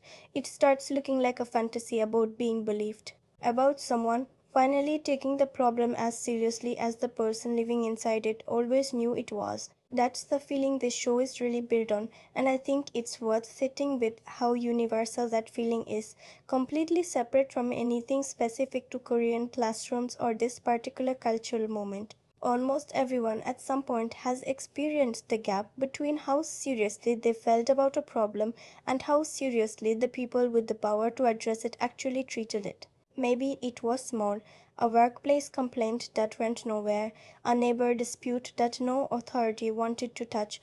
Maybe it was much larger than that. But the shape of the feeling is the same. The quiet, corrosive realization that the systems meant to help you are not going to help you. Not because they're evil, necessarily, but because helping you would require effort or risk or inconvenience that someone, somewhere, has decided isn't worth it. Teach you a lesson takes that feeling, that specific, almost universal disappointment, and answers it with the most satisfying response imaginable. Someone arrives who doesn't have that calculus, someone for whom your problem simply is the priority, immediately, without negotiation. Here is what I think the show understands more than almost anything else, that response is intoxicating precisely because it's so rare. We don't fantasize about people taking our problems seriously because it's a wild or unusual desire. We fantasize about it because for most of us, most of the time, it doesn't happen. And a story that gives you that experience, even briefly, even fictionally, is offering something close to a balm. I don't think that's a cynical observation about the show. I think it's the most honest thing that can be said about why it works as well as it does, especially in those early cases where the relief of intervention arrives so cleanly. The show isn't tricking you into feeling that relief, it's giving you something real, a feeling that corresponds to a real, widespread, completely legitimate ache. But, and this is where the show's title starts to feel like it's doing more work than it first appears to. There's a second meaning buried inside teach you a lesson that the show seems increasingly aware of as it goes on. On the surface, the title describes what Hojin and his team do to the students and parents who've abused their position. Someone needs to be taught a lesson, and the agency teaches it. But as the season progresses, as that pivot happens, as the procedural cases start to feel like evidence of something larger, the titan starts to point somewhere else too, because the show is also increasingly asking what lesson it is teaching you. Not the characters inside the story, you, the person watching, who has spent several hours now feeling that relief, that satisfaction, that sense of a problem finally being taken seriously, and who is being asked gradually to notice what that satisfaction has been built on and what it might be willing to overlook in exchange for itself. That's the real symbol running through this show, and it's not a literal object or a recurring image in the traditional sense.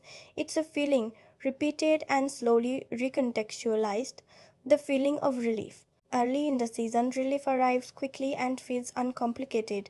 The empty classroom after the politically connected student finally faces consequences. The quiet, ordinary day given back to the student who just wanted to study. By the middle of the season, that same relief starts arriving alongside something else. Those reaction shots we talked about, the bystanders whose expressions aren't quite relief and aren't quite fear. And by the time the show reaches its pivot, relief itself becomes something the show is asking you to examine rather than simply feel. The emotional architecture of Teach You a Lesson is, in a real sense, a long argument about relief, about how good it feels, how much we want it, and how little we tend to ask about what it costs or who it's actually for. There's a recurring visual motif that I think reinforces this in a way that's easy to miss if you're not looking for it. Doors. Specifically, the show returns again and again to the image of a door being opened. Virgin entering a new school, a new classroom, a new situation. Every case structurally begins this way. A door opens, and the agency walks through it into a problem that's been building unseen on the other side. It's such a simple image that it barely registers as a motif at all. But think about what a door represents in this context. It's the threshold between a problem that exists privately, contained, unaddressed, and a problem that's been seen, acknowledged, acted upon.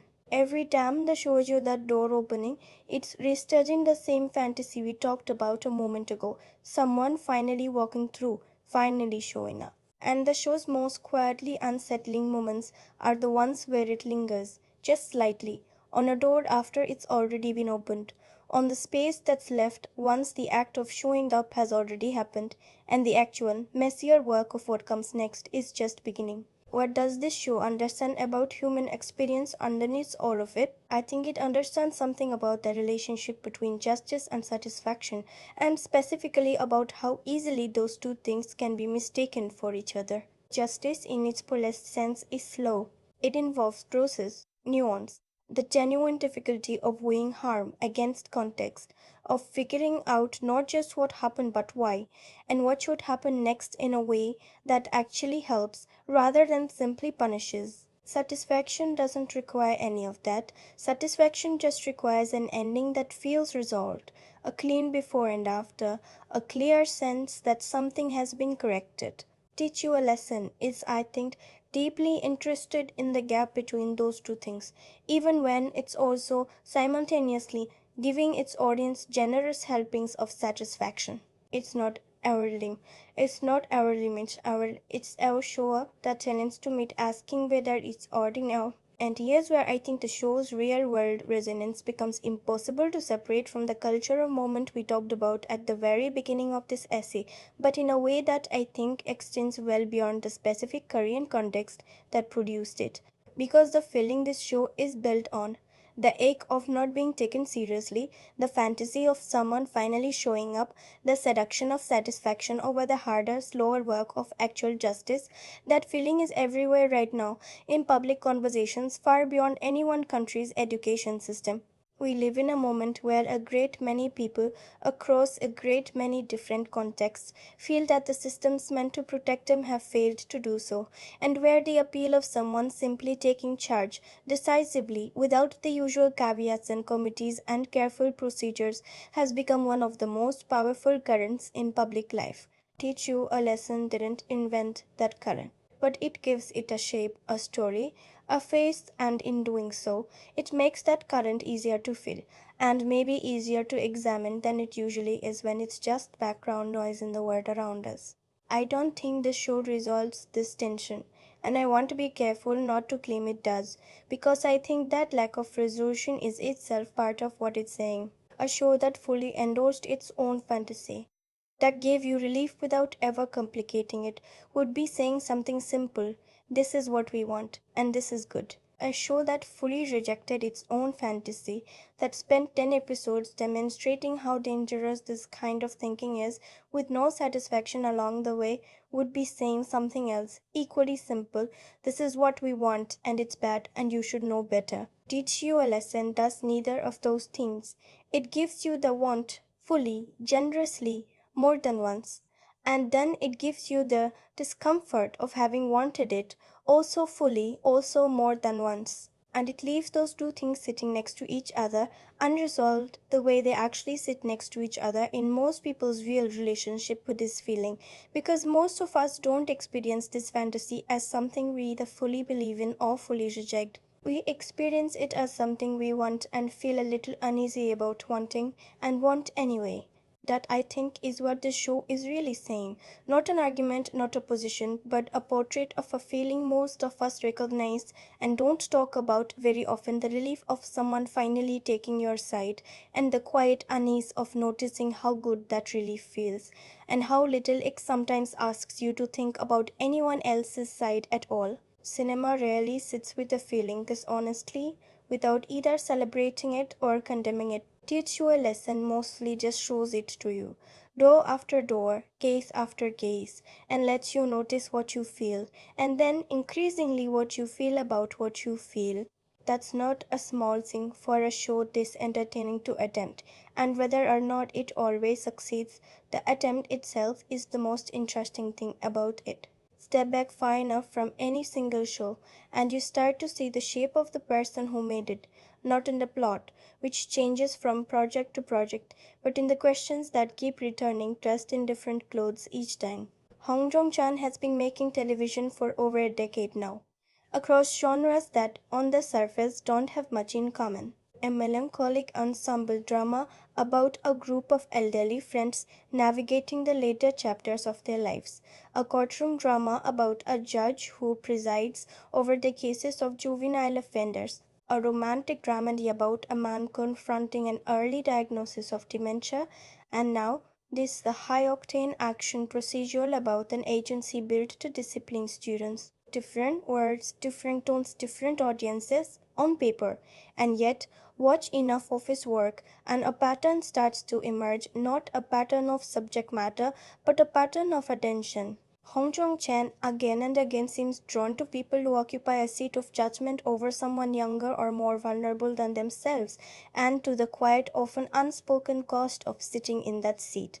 Juvenile justice is the clearest thread connecting his earlier work to this one, and not just because it reunites him with Kim Mye-il and Lee Song-min. That earlier drama centered on a judge whose entire professional identity was built around a kind of hardened disdain for the young offenders who passed through her courtroom, and the show spent its runtime slowly, carefully complicating that disdain without ever fully resolving it into something simpler, like sympathy or forgiveness. What I find fascinating, watching Teach You a Lesson with that earlier show in mind, is how the central tension has essentially flipped while the underlying question hasn't moved at all. In juvenile justice, the institution exists to judge young people who have caused harm, and the drama lives in the gap between judgment and understanding. In Teach You a Lesson, the institution exists to protect young people who have been harmed, but it does so by judging, swiftly and often physically, the people who harmed them, many of whom are themselves young. The roles have been rearranged. The machinery of judgment is still at the center. And the question Hong keeps asking across both shows is essentially the same one. What does it cost a person to sit inside that machinery, to be the one who decides episode after episode what someone else deserves? Here is what I think watching this show teaches you about how this particular filmmaker sees the world. Hong Jung-chan does not seem to believe that institutions are simply good or simply bad.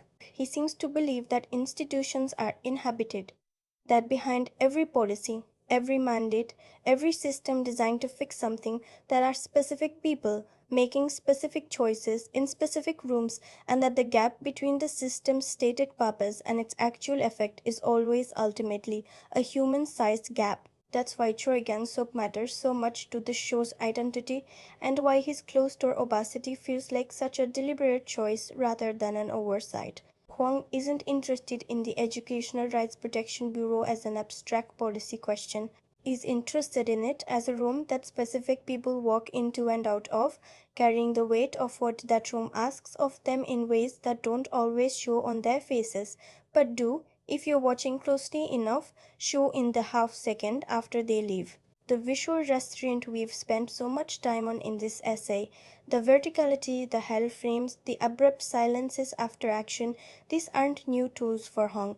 They're instincts that seem to run through his work regardless of genre, instincts that come from someone who clearly believes that the most important moment in a scene is often the one right after the moment everyone expects to be important. In a courtroom drama, that instinct produces something quiet and devastating, a verdict delivered, and then the show holding on a face for a beat longer than it needs to, letting you see what the verdict actually meant to the person delivering it. In an action procedure, that same instinct produces exactly what we discussed earlier, the flicker after Hodgins' interventions, the empty classroom, the abrupt cut to silence. Different genre, same eye. The action sequences in Teach You a Lesson might be the most kinetic thing Hong has directed by a wide margin, but the way he frames what happens after them is unmistakably the same filmmaker who once let a courtroom sit in silence after a sentence was read. Is this a continuation, a departure, or something else? I think the honest is that it's an escalation, and escalation is a different thing from either continuation or departure because it takes something that was already present and turns the volume up on it in a way that changes how it feels, even though the underlying material hasn't really changed. The moral ambiguity that ran quietly underneath juvenile justice, expressed mostly through performance and framing in a relatively low key courtroom setting, gets turned up considerably here, placed inside a much louder, faster, more viscerally satisfying genre, where the stakes of that ambiguity are higher precisely because the surface pleasures are so much more immediate. A courtroom drama that quietly questions its own premise is one thing. An action show that delivers real visual satisfaction in its action sequences while quietly questioning the premise that makes those sequences feel good. That's a much riskier proposition because the satisfaction is louder and harder to look past. I think that's exactly why this project appealed to Hong in the first place. If his own comments about being drawn to the material are anything to go by, it's the same question he's been asking, but asked at a volume where it's much harder to ignore for the audience and maybe for the filmmaker too. There's something else worth noting here. Something that connects back to a detail we touched on earlier. Holmes' own reported discomfort with some of the more provocative elements of the source material, his insistence, in his own words, that he doesn't believe physical punishment is acceptable in any form, even as his show's premise flirts constantly with exactly that idea. I don't think that discomfort is incidental to understanding him as a filmmaker.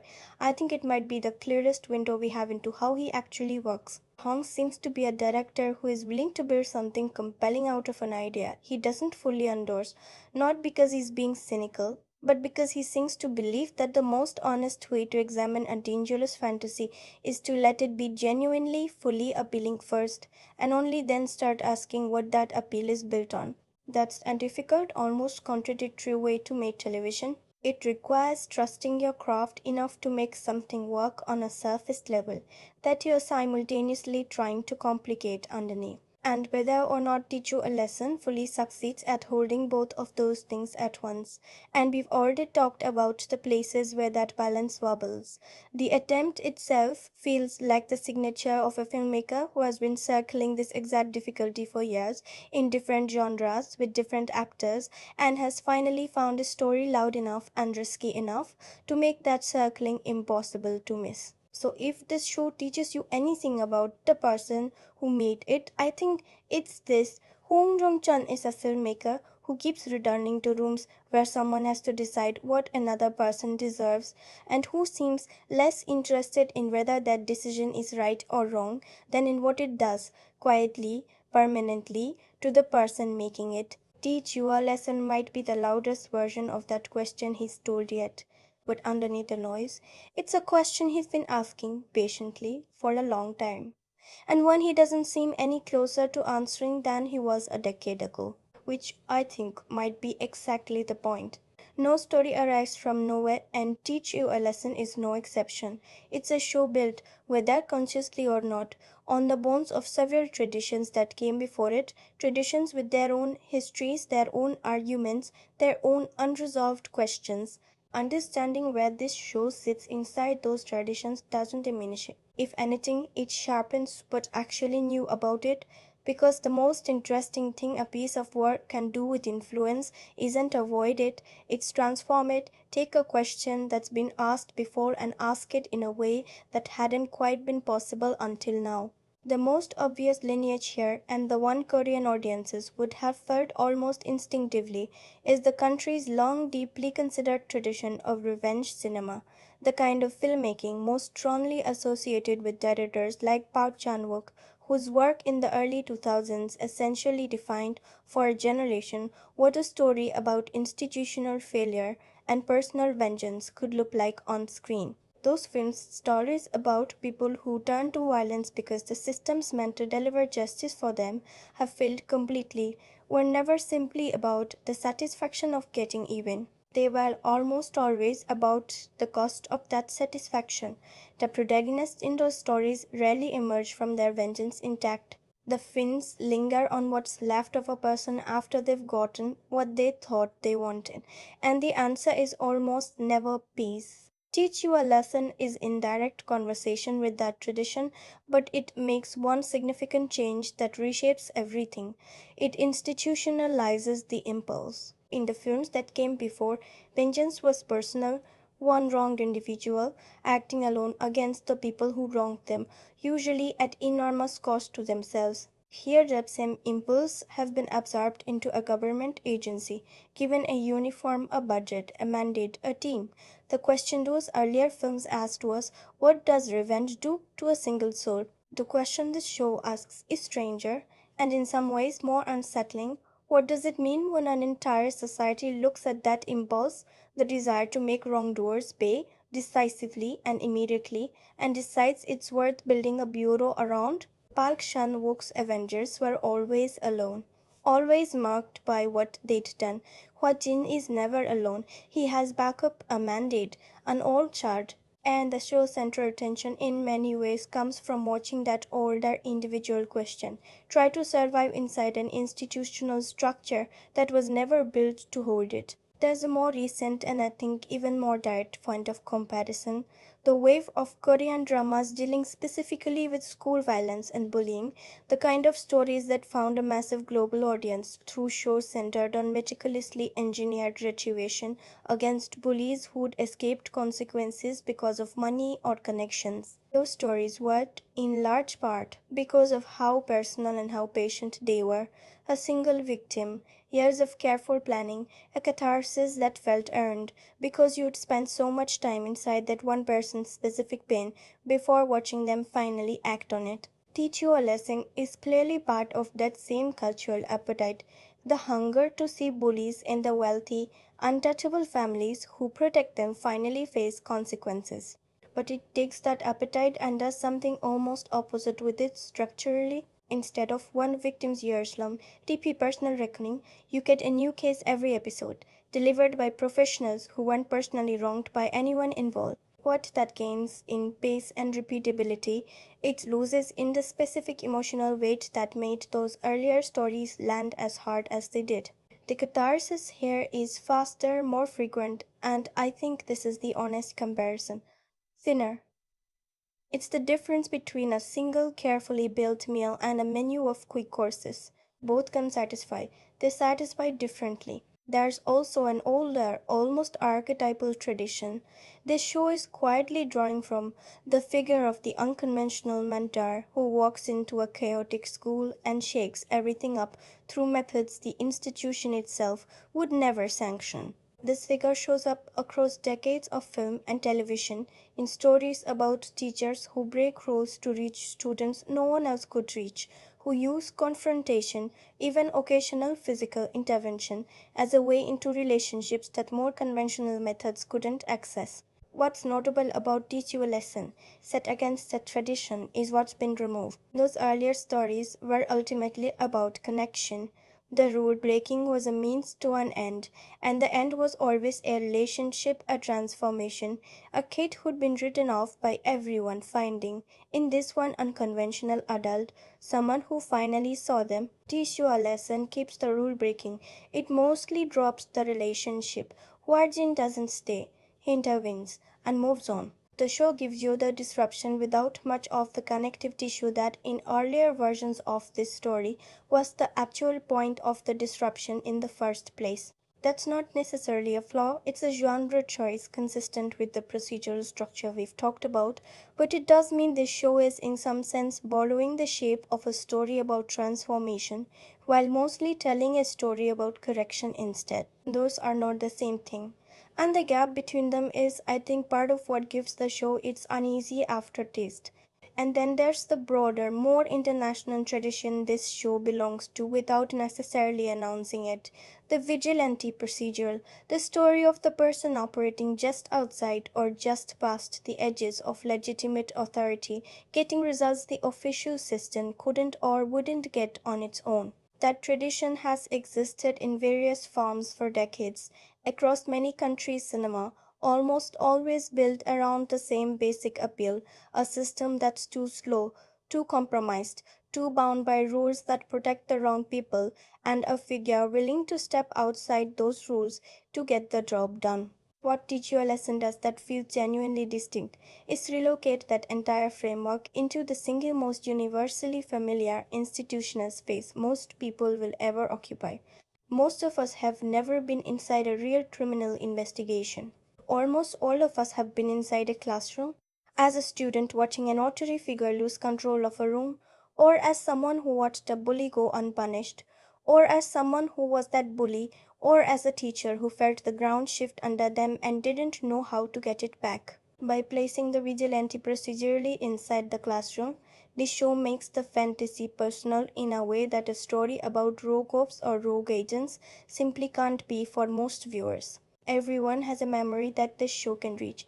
That's not a small thing, and it might be the single biggest reason the show generated the reaction it did, not because its ideas were new, but because the room it set those ideas in was a room almost everyone has actually stood in. So, what does this show say that those earlier stories couldn't quite say on their own? I think it's this: by taking the personal cost of revenge cinema, the patient catharsis of bullying revenge dramas, the relational warmth of the unconventional mentor tradition, and the institutional confidence of the vigilante procedural, and then setting all of it inside a classroom, the most personally familiar institutional space there is.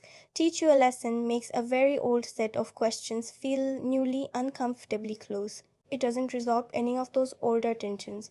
If anything, by combining them, it makes them harder to look away from. And that, I think, is the real inheritance at work here. Not a single influence, clearly visible, but several older conversations layered on top of each other until the result feels like something that's been quietly building toward this moment for a long time, even if no single piece of it saw the whole picture coming. From this moment, we go into full spoilers.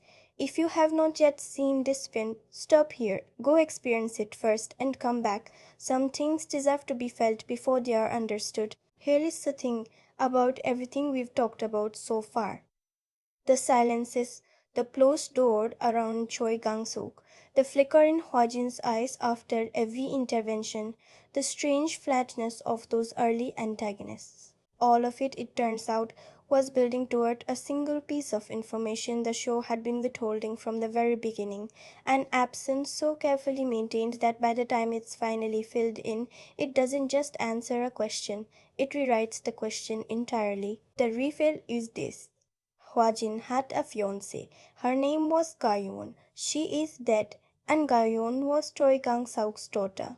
I want to sit with that for a moment because of how much weight it's quietly been carrying this whole time without you knowing it was there. Remember everything we said about Choi, the closed door, the calm conviction, the way the show kept him at arm's length from the consequences of his own policy, the way his reasonableness felt more unsettling than cruelty ever could. All of that treats completely differently once you know that the man behind that closed door isn't simply an architect of policy observing his creation from a comfortable distance. He's a father. The agency he built, the educational rights protection below, the entire premise of this show wasn't conceived in some abstract policy meeting about declining teacher authority in the way the early episodes might have led you to believe. It was built, at least in part, out of grief, out of the specific, unbearable grief of a parent who lost a daughter to something the existing system either couldn't or wouldn't address. The closed door wasn't emptiness, it was a door held shut on purpose, because what was behind it was too raw to show. Aunt Virgin, the flicker after every intervention, that recognition we couldn't name back when we first noticed it, that flicker has a name now too. It's grief wearing the face of competence. Every time Alton walked into school and restored order with that grim, efficient confidence, he was also, quietly, doing the only thing he had left to do with the loss of the person he loved. The show never told you this directly, not for most of its runtime. It just kept giving you that half second too long on his face episode after episode, trusting that the feeling would register even without the explanation. And then, once the explanation arrives, every one of those earlier moments snaps into focus retroactively, the way a photograph develops slowly into something you realize was always there in the chemicals.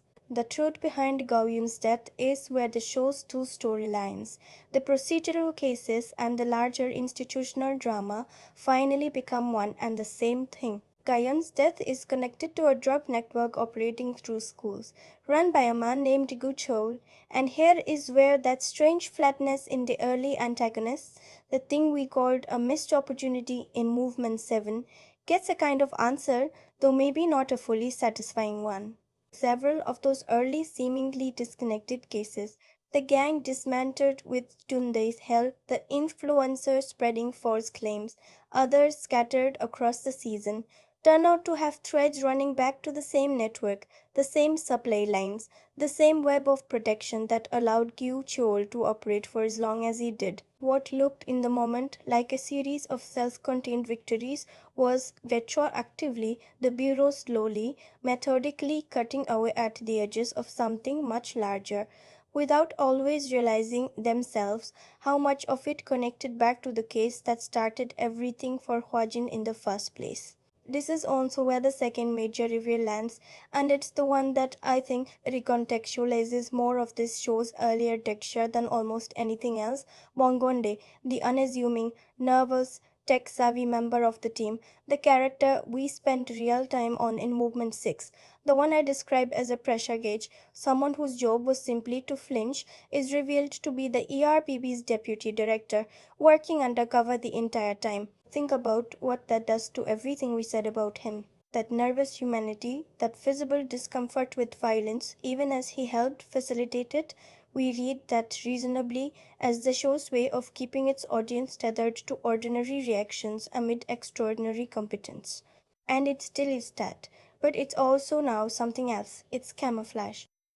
Deliberate, sustained, by someone senior enough to have designed the operation he was nervously participating in. The flinch wasn't just modeling ambivalence for the audience, it was a performance inside the story by a person whose actual authority dwarfed the role he appeared to occupy. That's a genuinely clever piece of misdirection, and it works specifically because the show spent so much earlier time training you to read Kante a certain way, sincerely, not skeptically.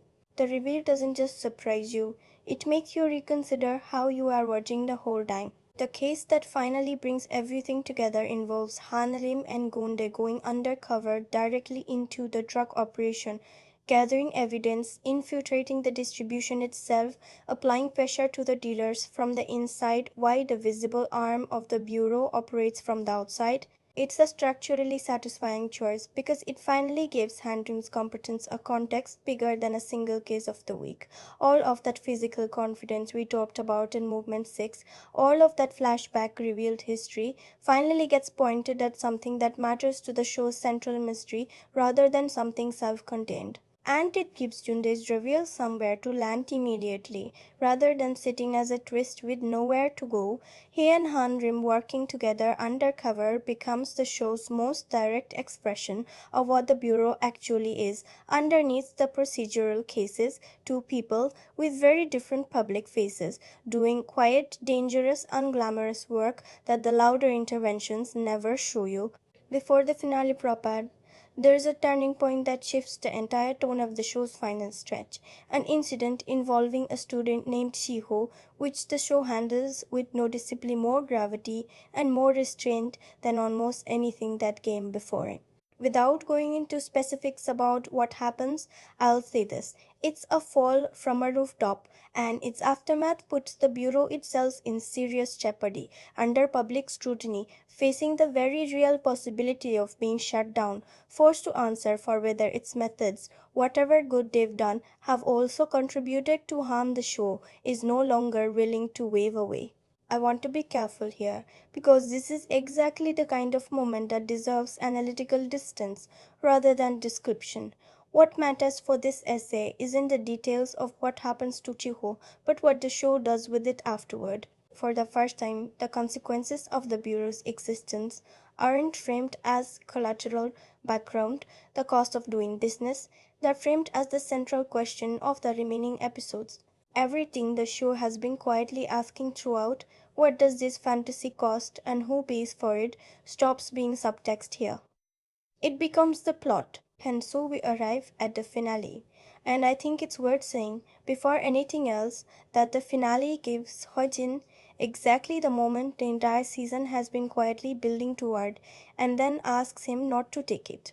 The Bureau, having gathered enough evidence through Hanrim and Zunda's undercover work, returns to confront Gyuko's network directly and exposes it, the drug operation, its reach across multiple schools, and finally, the truth behind Gyuon's death. During the confrontation, Hwajin protects a student, Sungwook, and is stabbed in the process, wounded badly enough that the show lingers on it, refusing to let this final fight feel as clean and consequence-free as the earlier ones often did. He defeats Goetol, and then the show gives him the choice that everything else has been pointing toward, the chance to make this personal. The man responsible for the deaths of the woman he loved, beaten in front of him with every reason in the world, narratively, emotionally. The show has spent 10 episodes earning this moment to cross the line from justice into something else entirely. Hajin doesn't cross it. He refuses to give in to the provocation, and Gyeojeol is arrested rather than destroyed. Here is what I keep returning to about that choice, and why I think it's the single most important moment in the entire show. Everything we discussed in Movement 8, the feeling the show is built on, the ache of not being believed, the seduction of someone finally taking a problem seriously, the title's double meaning, all of it converges here in this one decision. The show has spent its entire runtime giving its audience the satisfaction of swift, decisive consequence. It has trained you gently and repeatedly to want exactly this moment, the moment where the person responsible finally faces the full weight of what they did at the hands of someone who has every right to deliver it. And then, at the last possible second, with everything in place for that fantasy to complete itself entirely, the show pulls back.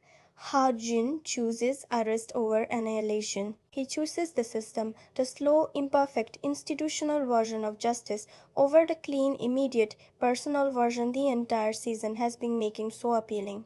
I don't think this choice resolves the tension we've spent this whole essay sitting with. I think it's the show's clearest statement about which side of that tension it ultimately believes in, even while it spent 10 episodes making the other side feel so good. And there's a quiet visual grace note attached to this moment that I think only works because of everything we said about the show's visual language back in moment 6. As Artojin collapses after the fight, wounded, he sees a vision of Goyun. kneeling beside him, speaking, though the show doesn't let you hear what she says. We don't get her words, we get her presence and his reaction to it, and silence where dialogue could have been. After an entire essay about how this show uses silence, I don't think I need to tell you what that choice is doing.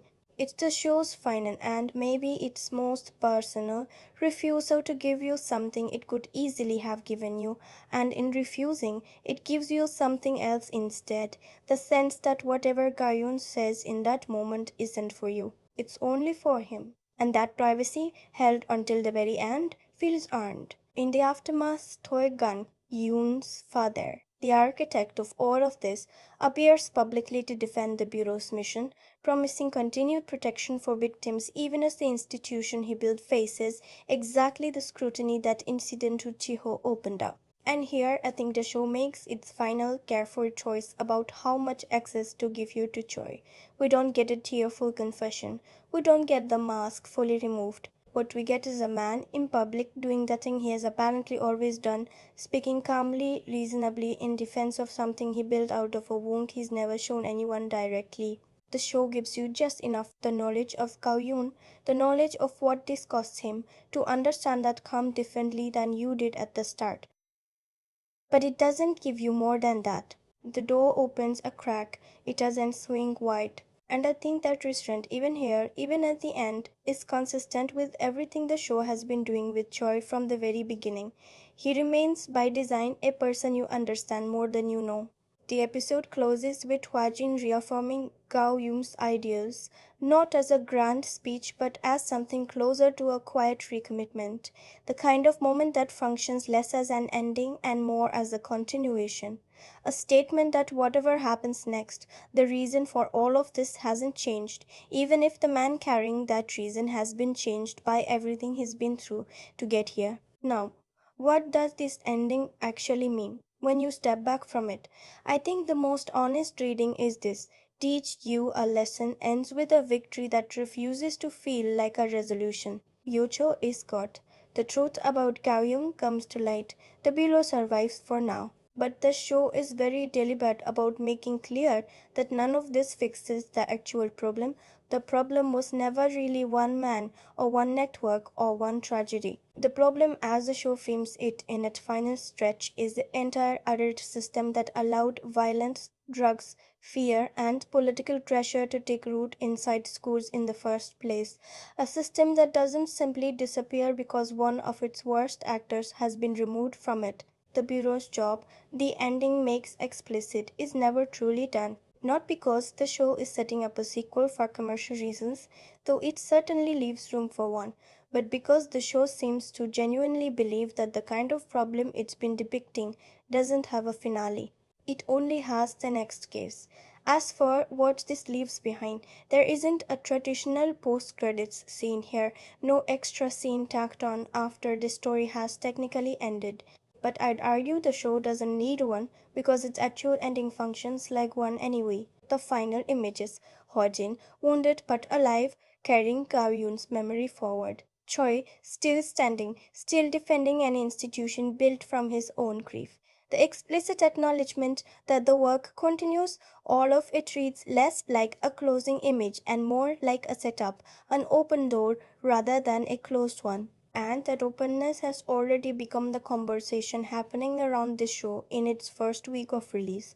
Whether the Bureau in its next chapter remains the thing it claims to be, or becomes the very thing it was created to stop. That question: is the ERPB a force of justice, or could it become exactly the kind of unaccountable power the show has spent 10 episodes critiquing in everyone else, is sitting right there, unresolved, the moment the credits roll? Whether or not Netflix ever greenlights a continuation, that question itself is the show's real final scene. Now, I want to step back from the mechanics of the plot for a moment because there's something about how this ending sits with me that I think matters more than any individual reveal. Going into this finale, I expected, based on everything the season had built toward, that the show would either fully indulge its fantasy of righteous violence or fully condemn it in some climactic, unmistakable way. It does neither. It kissed our watch in the moment and has him set it down, and I found that choice more affecting than I expected to. Not because it resolves anything, but because of what it asks of him, and by extension of us. The entire season has been an argument made through feeling rather than speech about how good it feels to want someone to pay. The finale doesn't ask you to stop wanting that. It just shows you a person who wanted it more than almost anyone has reason to, with more justification than the show has given any character all season, and who in the end wanted something else more. I don't think that makes the show's earlier, messier instincts, the flat antagonists, the uneven pacing, the discomfort we sat with back in Movement 7 disappear or stop mattering. They're still there, still part of the experience of watching this. But the ending does something I wasn't sure the show had in it. It takes the central question seriously enough to actually answer it, at least for this character, at least for now, even while leaving the larger institutional version of that same question wide open for whatever comes next. That's a harder thing to pull off than either a full embrace or a full rejection would have been. And whether or not everything leading up to it fully earned that final choice, the choice itself, quiet, costly, and almost entirely silent, is the moment from this show that I suspect is going to stay with people the longest. I want to step away from all of it now. The structure, the reviews, the careful architecture of what the show is trying to do. Because underneath all of that analysis is the much simpler question this channel always comes back to in the end: what does this actually feel like once the screen goes dark and you're just sitting there, alone, with whatever it left behind? For me, it's that silent vision of Gaian, not the fight that precedes it, not the arrest, not even how Kawashin's choice itself, though I think that choice is the show's most important moment. What stays with me is the quiet after it. A wounded man on the ground, a presence beside him that the show refuses to let us hear, and the absolute privacy of that exchange. I keep coming back to it because of what it asks of an audience that has just spent 10 episodes being given almost everything, every case resolved, every consequence delivered, every question eventually answered in some form. And then at the very end, the show holds one thing back, the most important thing, maybe. And it doesn't feel like withholding. It feels like respect for the character and, strangely, for grief itself, which is one of the only things in life that genuinely isn't anyone else's business, no matter how much we might want to understand it from the outside. Has it changed how I see something? I think it's changed how I think about relief, my own relief, the small everyday version of it, not the dramatic kind the show traffics in. There's a moment watching this where you catch yourself feeling good about something you maybe shouldn't feel quite so good about. A consequence landing a little too cleanly, a satisfaction arriving a little too easily.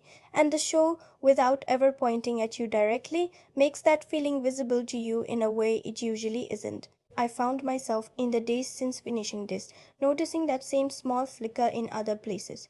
The quiet little jolt of satisfaction when someone gets what they deserve in the news, in an argument, in some small corner of daily life. I don't think this show is trying to make anyone feel guilty for that feeling.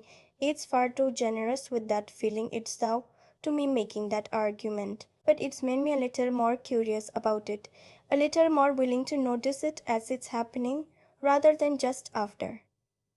Would I return to it? Honestly, yes, but differently than I watched it the first time.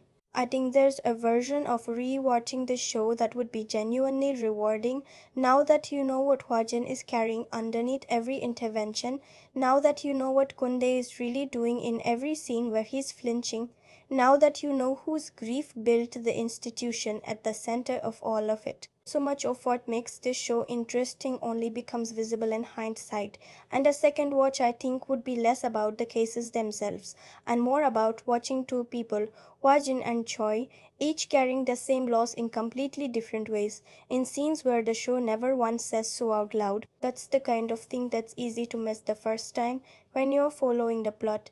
It might be the whole point the second time. What kind of person carries a show like this with them after the credits end? I think it's someone who's felt that particular kind of helplessness this show opens with, the helplessness of watching a room, a system, a moment slip out of anyone's control and wishing, just for a second, that someone would simply walk in and fix it. I don't think that's a niche feeling. I think it's one of the most common feelings there is. And I think that's exactly why this show found the audience it found as quickly as it found it. Not because everyone agrees with what it's saying, but because almost everyone recognizes the ache underneath it. Whether or not they've ever set foot in a Korean classroom, whether or not they've ever heard of the controversy that surrounded this show before it even premiered. Here is what I keep returning to one more time because I think it's the truest thing I can say about this experience. Teach you a lesson gave me something I wanted and then very quietly asked me to notice that I'd wanted it. It didn't scold me for wanting it, it didn't pretend the wanting was simple either. It just held both things up at once, the want and the noticing, and let me sit there with both of them, the way you might sit with two feelings that don't resolve into each other, no matter how long you hold them. That's not nothing. For a show built around school discipline and government bureaus and drug networks and a premise this loud, what it actually left me with was something small and quiet, a slightly sharper awareness of a feeling I've probably had 100 times without naming it. Cinema rarely does this. Most stories that traffic in this kind of satisfaction are happy to let you have it and move on. This one gave me the satisfaction, and then in the silence right after, gently turned the lights up just enough for me to see my own face in the glass. I don't know if that's enough to call this a great piece of television. I'm not sure it needs to be. What I know is that it's the kind of work that doesn't let you leave quite the same way you arrived, and for a show with as loud, as contested, as immediately consumable a premise as this one, that quiet residue might be the most surprising thing about it. Part 12. The final touch continuing. So here we are, at the end of it, and I want to try to say, as plainly and as honestly as I can, what this experience actually was. Teach You a Lesson is a show that knows exactly how to make you feel something and spends 10 episodes being honest about what that feeling cost, even why it keeps giving it to you. It's a show built on real anger, real exhaustion, real grief, about institutions, about classrooms, about the gap between what we're owed and what we get. And it turns all of that into something propulsive, entertaining, occasionally thrilling, and quietly unsettled with itself the entire way through. It is not a short piece with its own premise. I think that Anise is the most honest thing about it, who will love this most deeply. I think it's people who are drawn to stories that don't let them off easy, viewers who can enjoy a fast, satisfying procedure and also sit afterward with the slightly uncomfortable question of why it satisfied them so much. People who appreciated juvenile justice for the way it complicated its own moral center will find something familiar here, turned up louder. And people who carry their own version of that opening classroom feeling, the memory of watching authority dissolve and wishing someone would simply walk in, will likely find the show speaks to something real in them, whether or not they're entirely comfortable with what it's saying. Who may not connect with it, and why? I think it's people who need a story to take a clear position and hold it. Viewers who find ambiguity, especially around something as charged as discipline and institutional power, more frustrating than illuminating. If you go in hoping the show will either fully celebrate its premise or fully dismantle it, you may come away feeling like it does neither convincingly enough. And for anyone for whom the real world conversations underneath this show's premise feel too close, too recent, too unresolved in their own life, this might not be the right show, at least not right now. That's not a criticism of the show. It's just an honest acknowledgement that not every store is for every person at every moment, and this one asks a lot of the people it's for. Cinema, streaming, or something to own. This is unmistakably a streaming watch built for the binge, designed to be consumed in the rhythm Netflix released it in, all 10 episodes arriving together, inviting exactly the kind of compressed all at once experience that shaped its initial reception. I don't think this is a show you put on in the background But I also don't think it's a show that demands the ritual of a theater. It's a show for an evening or two where you can give it your full attention and then sit with it afterward, which, if you've made it this far in this essay, I suspect is exactly how you would want to watch something like this anyway. My rating for this one sits at 5.2 out of 10, and here is the one true sentence that I think earns that number. This is a show that is more honest about what it's doing to you than it is comfortable with what it's doing to you, and that gap between honesty and comfort is exactly 5.2 out of 10 worth of fascinating. There's a moment near the very end where a wounded man lies on the ground and someone he's lost kneels beside him and says something we're never allowed to hear. I think that's the right way to leave a show like this, not with an answer but with a silence that respects how complicated the question really was all along. Some lessons this show seems to understand aren't meant to be taught out loud. They're meant to be felt quietly and carried forward, the way Huajin carries Gao Yun into whatever comes next. Thank you for spending this time with me, genuinely. Essays like this only work because of people willing to sit with something a little longer than they might otherwise to follow an idea past the point where a quicker take would have stopped, and I don't take that for granted. If something in this essay struck a chord with you, a moment from the show itself, or just the feeling we spent so long circling, I'd love to hear about it. That's what comments are for here, more than anything else, not just reactions, but conversation.